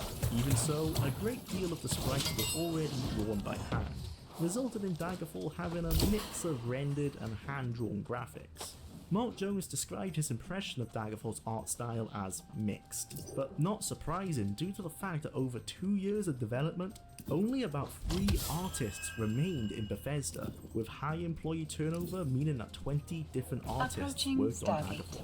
Every now and then, Bethesda presented a new promotional box cover for Daggerfall. Let's be honest here, box art from the 90s definitely has a unique feel to it. I'm not saying this doesn't look sick, because it does, but could you imagine Skyrim being designed like this? The first artwork was given to Computer Game World for the January 1995 issue, followed by the cover art in the CES cinematic, with another cover for the Interactive Entertainment issue 19, as well as a cover used in an interactive demo, then changing away from this blue cover to this black cover that itself had a variant where the Underking had full hair and one where the hair was more wretched, and then the final cover finally getting a new border, while the UK got its own cover. This may seem like a lot, but as a graphic designer, let me tell you that this many revisions is actually on the low side.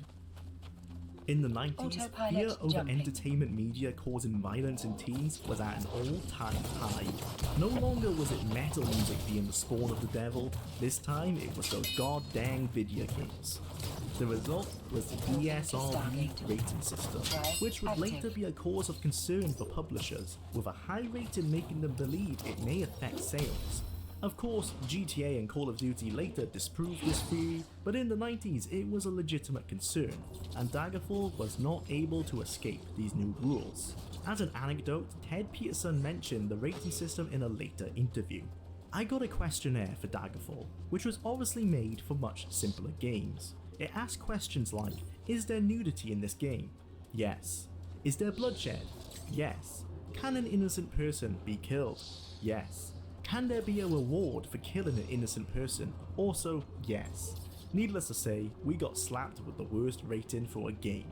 And later, Lieberman listed us as being one of the top 10 worst corruptors of children. Of course, I'm sure that sold a few units. Thanks again to Frank Schwab and Moritz Ernst Jacob for their work in gathering together all of that information. Back to Daggerfall's actual release, and it literally improved on every single aspect of the first game. Better graphics, sounds, controls, RPG mechanics, you name it. Think of Arena as the beta for Daggerfall, with Daggerfall being the true realization of LaFay's brainchild. Whenever you talk to a developer who has just created the first in a series and then immediately goes on to start the sequel, you will often hear, now we know how to make a game. Comparatively to Daggerfall, Arena was clunky, difficult to control, had a severe lack of customizability, and while it technically gave you access to the entirety of Tamriel, your options of actual things to do there were limited. Without the same deadline pressures of Arena, LaFay and his team were able to take a full 2 years of development. By reusing the assets already made for Arena combined with the new X engine, they were able to jump straight into the game design, upgrading their procedural generation algorithms to generate miles upon miles of terrain, and combining that algorithm with a set of pre-made city and dungeon tiles to create all of the locations the player can visit. It's truly a marvel what this small team could accomplish.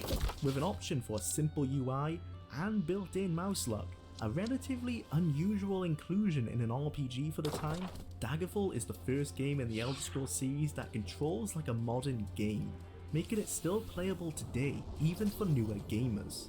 Its 90-plus page manual makes clear that Daggerfall wasn't simply a cash grab on success of Arena, but instead a huge leap forward to create a breathtaking world. Approaching Stargate. This manual covered just the basics the devs thought you should know before playing the game, and even then it barely scratches the surface. Unlike Arena, Oh, I found it, an though. in-game tutorial of sorts is included, making this manual more of a handy guide for those who want to delve deeper into the game's lore. And there's a lot of it here, even including the family trees What? of the key royal families around the Iliac Bay. Marketing stouts it as the biggest world ever made. And for an Dude, come impressively on, your long time, design could this do was better. true. And I'm while sick of we'll your cover fucking why the compact one-shots. world of sequels were Come the right on. direction in hindsight, it is still wondrous to be able to travel for miles on a map the size of the United Kingdom. 88,745 square miles in fact. Cities are a realistic size, not simple approximations.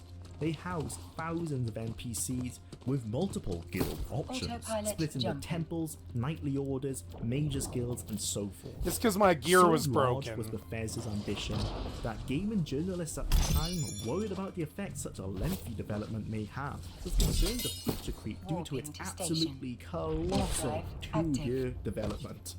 Bethesda would never make gamers wait that long again, right? Right? Daggerfall was so large that it became Bethesda's first game to be exclusively pressed to CD, with not a single floppy disk version in sight. Although they did send many a floppy disk patch out, because it's Bethesda guys, the initial release was marred by bugs and glitches. Whoa, whoa, whoa! Get control, get control. Get control, get control. I am getting... Oh, I can't do anything. You're jerking me off. You're forcing me to not be able to attack. Please let me attack.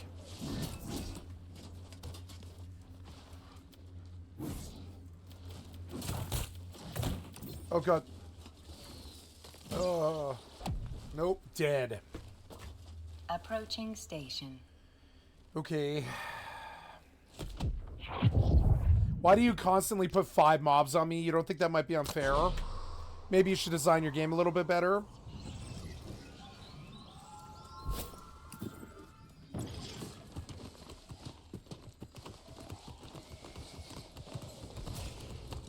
It's not like I ran up in there and ignored them. It was the first fucking mob. You just chained 5 mobs to him. Made no sense. Made no goddamn sense at all. Some of your design is very wanting. Come on, man. Let go. Docking request accepted. Oh, God. I can't aggro any more than 2. Yep. Autopilot disabled. Waypoint reached.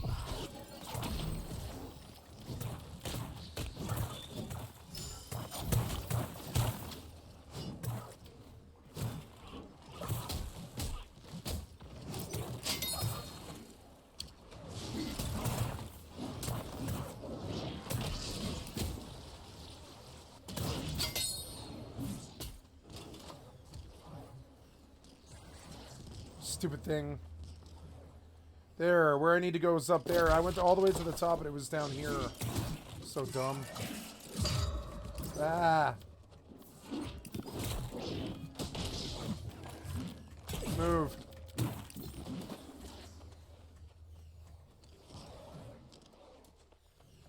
Okay, I'm beginning to see. I've been here before, but I don't remember how to get up there. I was just there. Is it up there? I don't know.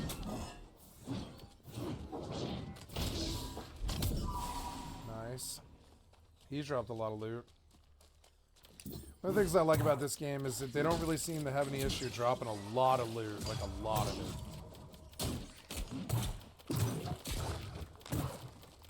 Ah, you.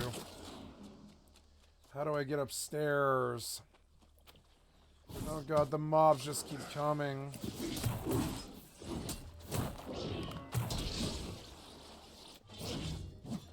How do I get upstairs? Is that it? Yeah, I think that is it. No. I dropped down from above and that worked, but I don't know what works down here. I don't know how you get up there. I'm gonna keep looking. Seems like it's safe here. I'm gonna crouch here and take care of Eve. Because I think I'm home and I want to go back out. Yep, take this and it's like another 10 mil. It's not much, but it's another bit for the daily stack. Gotta go to,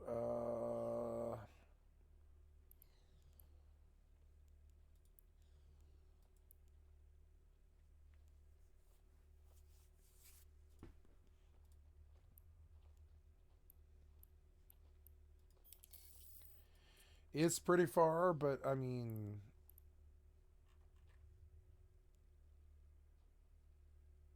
I don't know. I could just stay here. I don't really need to go 10 jumps per se. I think I will just change fitting and stay here. It's good.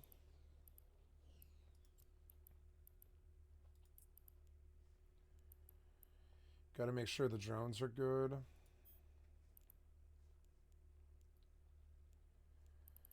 Drones are not good.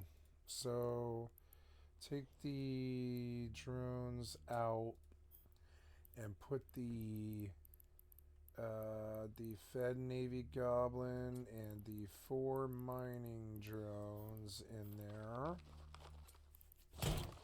Oh, we got a spawn. Cool, hyper spawn, huh? Oh, yeah. You took the mouse off the screen for some reason. Can you get the scroll lock again? Can you maybe scroll lock again?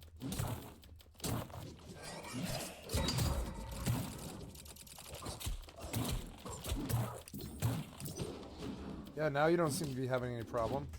Yeah, I just have to hit scroll lock every time I'm on the client, I guess. I could change the key, I guess.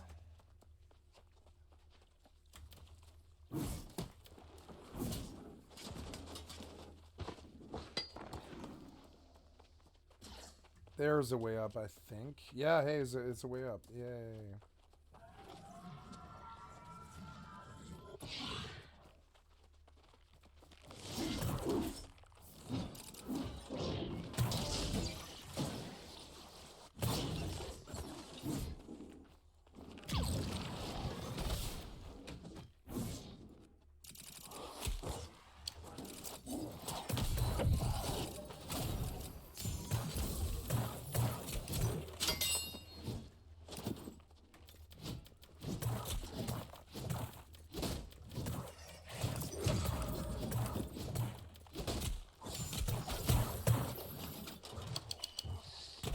What?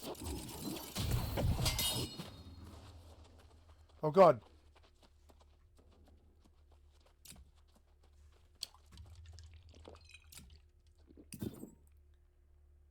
I wait for a respawn and just wait.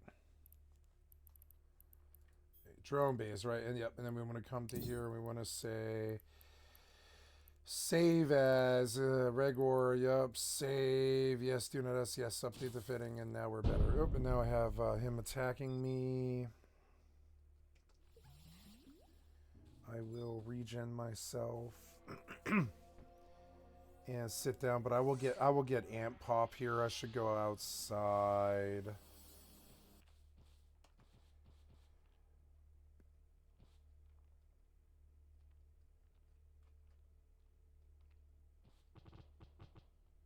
Yeah, we can just come in here and rest. There we go. There's a note. Alright, you.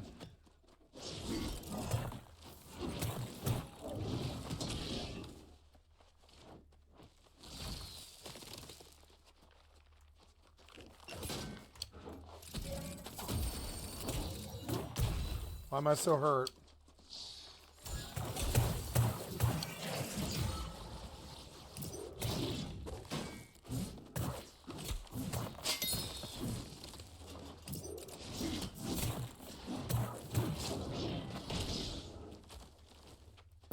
How many of these was it?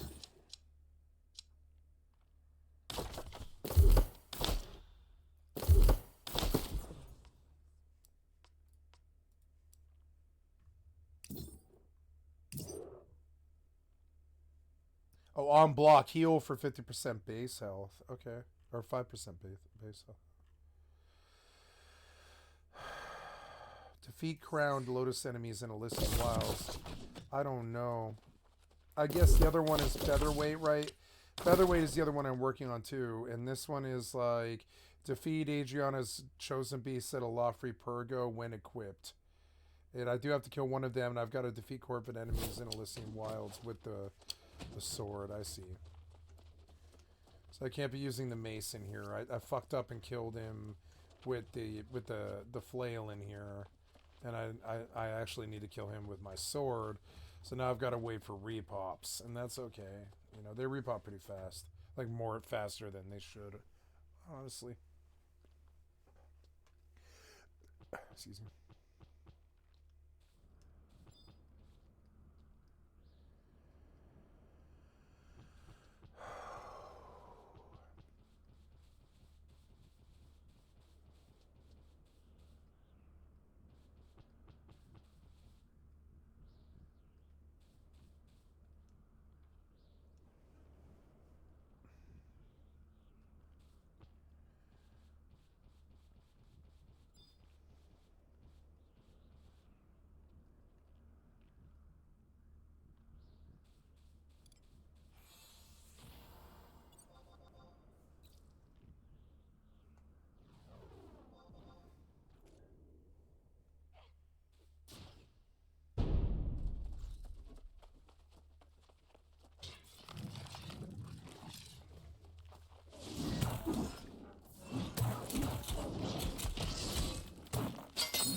Crowned Lotus enemies in Elysian Wild. I don't know what Crowned Lotus enemies is.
Get it that time.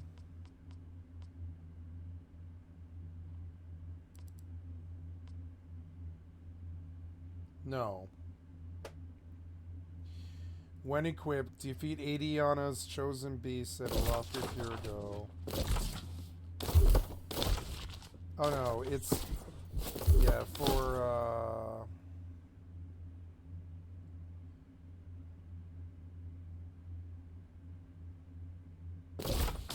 so there's like there's a fight upstairs that I've got to get to, and that's the thing that I died at earlier. The one upstairs that is giving me a symbol to, that one. And so yeah, it doesn't matter. I don't need to wait around for this mob, I don't think. I don't know how to get upstairs, frankly. I really don't. I don't know. I honestly don't. I'm gonna go over this way. They seem to do it right when they did it. That thing is one of the things I need. So we'll kill it.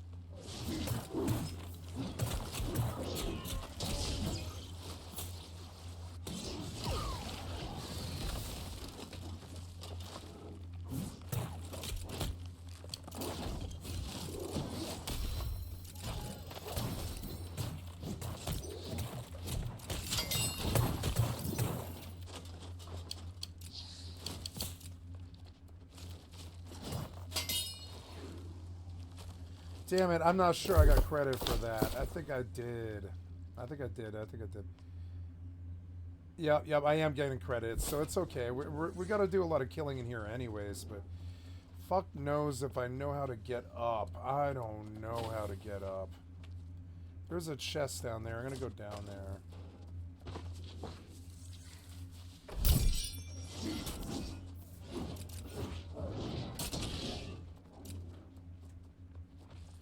High level hunter.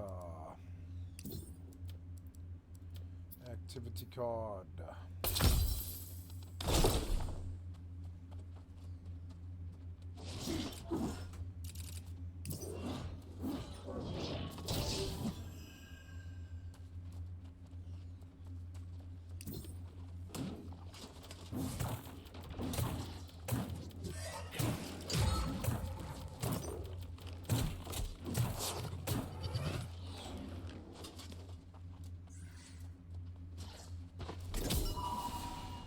And I wonder how much loot I just leave on the ground all the time, because I never see it.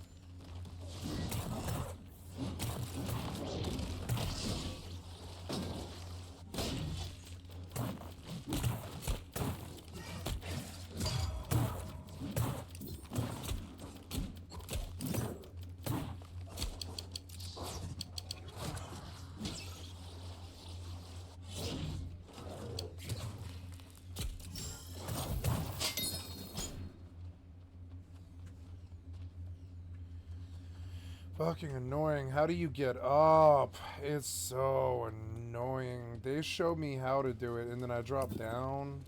But I mean, where was that? Your skill has increased. Oh no, I'm dying. Why? Oh, okay. Wow, just one shot me, huh?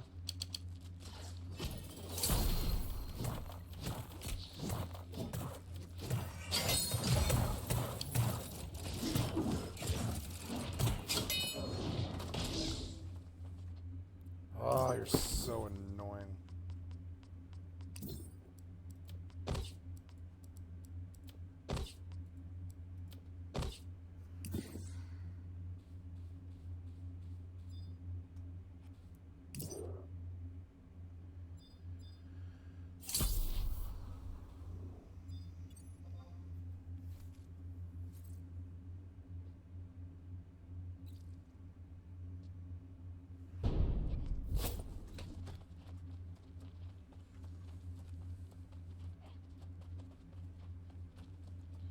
There, I found a way up again. And, oh, here's the chosen beast. Nice. Finally.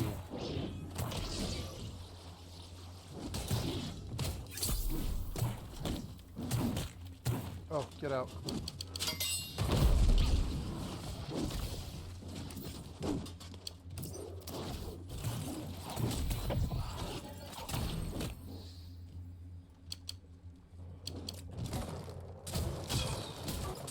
Oh my god. Get out of it. Get out of it. Get out of it.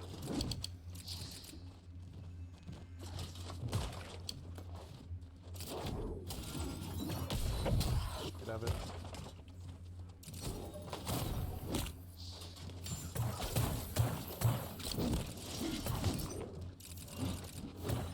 Get out of it.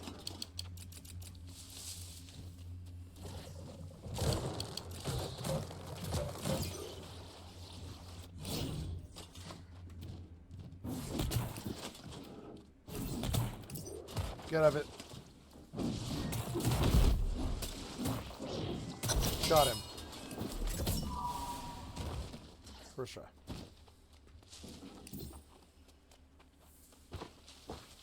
Ooh, leads supply crate. So, okay, we know that we can come back here and get at least supply crates solo. It's good to know. Hesperian Tunic of the Ranger, not bad. Wonder what it is. Let's see. I got a 691 nice legendary spear. And that 675 chest, not too good, but it might sell. Up in there is where I imagine my last problem is. I've been here before, but I don't know why I didn't get credit. I don't know. Oh, there's more. I have more stuff to do in here, yeah. I think that guy just took forever to spawn. I didn't know he was there, I guess. It's fucked up. Maybe those guys killed him or something. I don't know.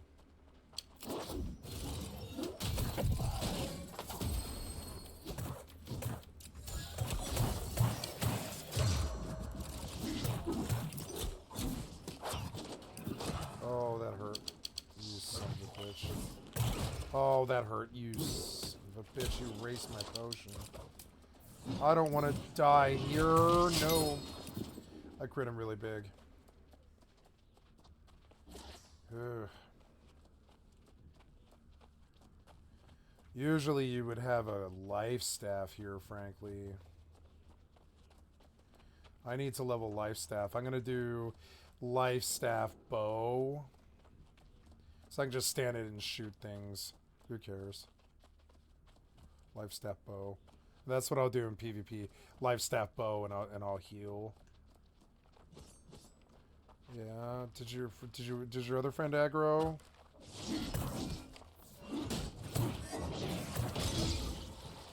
No. Which is like, you're dead now. You're dead now. Your friend left you to die. I don't know why, but you're dead now.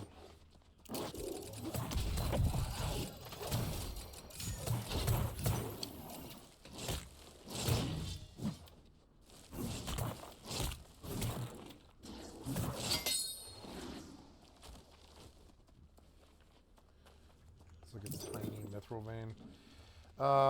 So yeah, are we done here? No, I'm gonna double check the light feather. 2 more Corvid enemies in Elysian Wilds. So we know that one pops here, and we know that one pops around this area. So we're gonna, yeah, like what about him? Is he one? No, that's not one, but we know that one pops here, and we can wait for 2 pops, and that's fine by me, because I've got other stuff I can do while I wait. Oh, there's something up there that I still haven't gotten, I guess. That's the, plant the siphoning device. Yeah, is another quest that I have. I don't know how to get up yet. Still don't know how to get up. It must be through here. It must be. Yeah.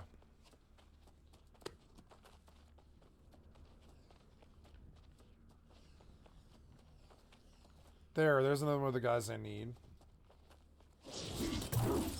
The other one just ignored me. Not really sure why. Where'd he go? Where'd you go, you fucking dick? You hurt me somehow. Really bad. How did you hurt me that bad? Oh my god. Kill them both. Oh god, move. Whoa, boy. Die. And you too. Die. Ouchies. Heal. Die. Oh, technical battle with them.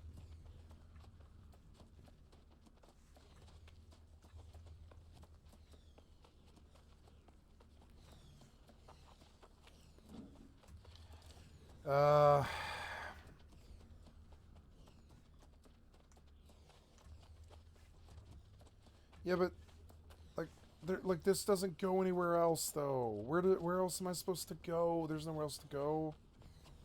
There's nowhere else to go. How do I get up there? So annoying. That's not it. That's not it. I don't think that's it either. I don't know. I don't know how to climb this stupid thing.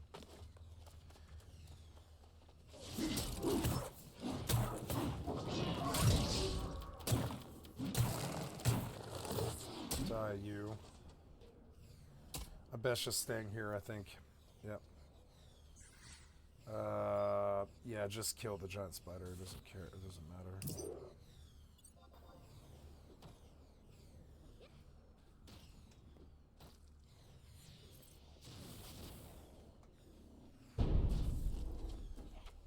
Up? No, this is... You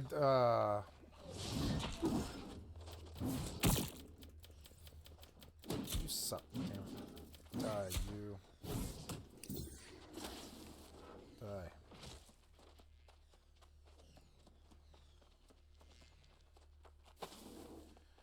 Damn it. Oh, that's it, though. That's it.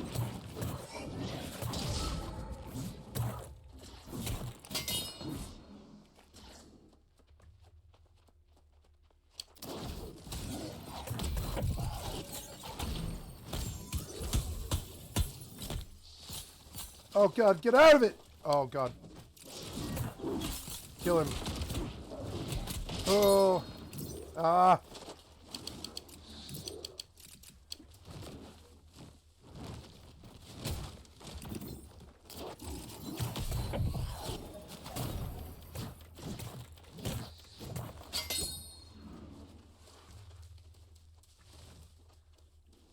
Stupid thing. Die.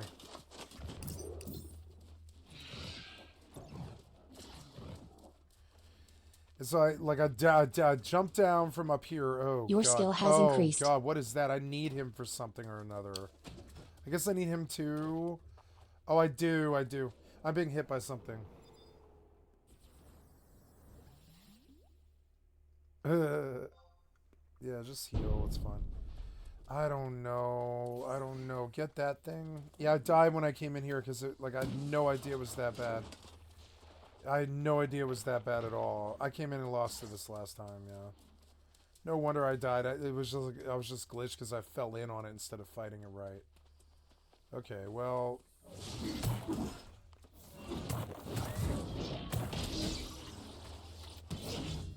Oh, you dirty bastard. If I get those things involved and they kill me, I'm going to be so mad. I'm going to kill them now. Yeah, no, we're not doing that. Nope. Get out.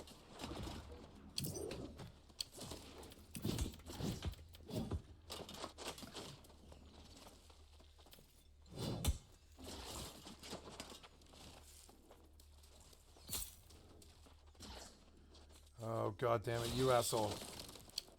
I will kill him. Jump. Okay, good. Get out of it. Okay. What was that? That was fucked up. Ah. You dick. Ugh. Oh, I hurt him real bad, though. Run. Oh, jeez. Ouchies. Okay, you. Come here. Stay still.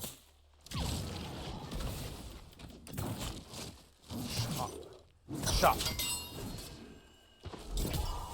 Women breathe. Ooh, cool. Oops. Ouchies. Go. No, don't fall.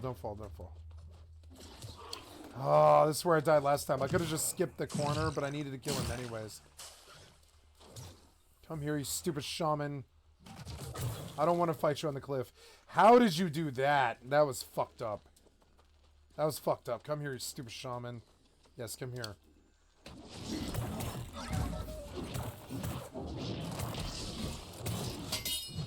You.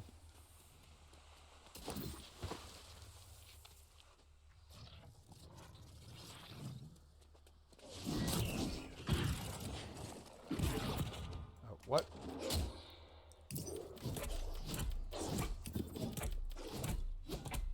Oh, he hurt me really bad for some reason. Oh, God, he's gonna hurt me again. No.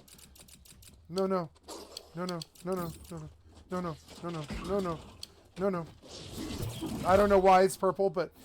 I don't want to lose. I tried to roll out of it. I don't know why you popped him. Damn it, I was so close. It was so close.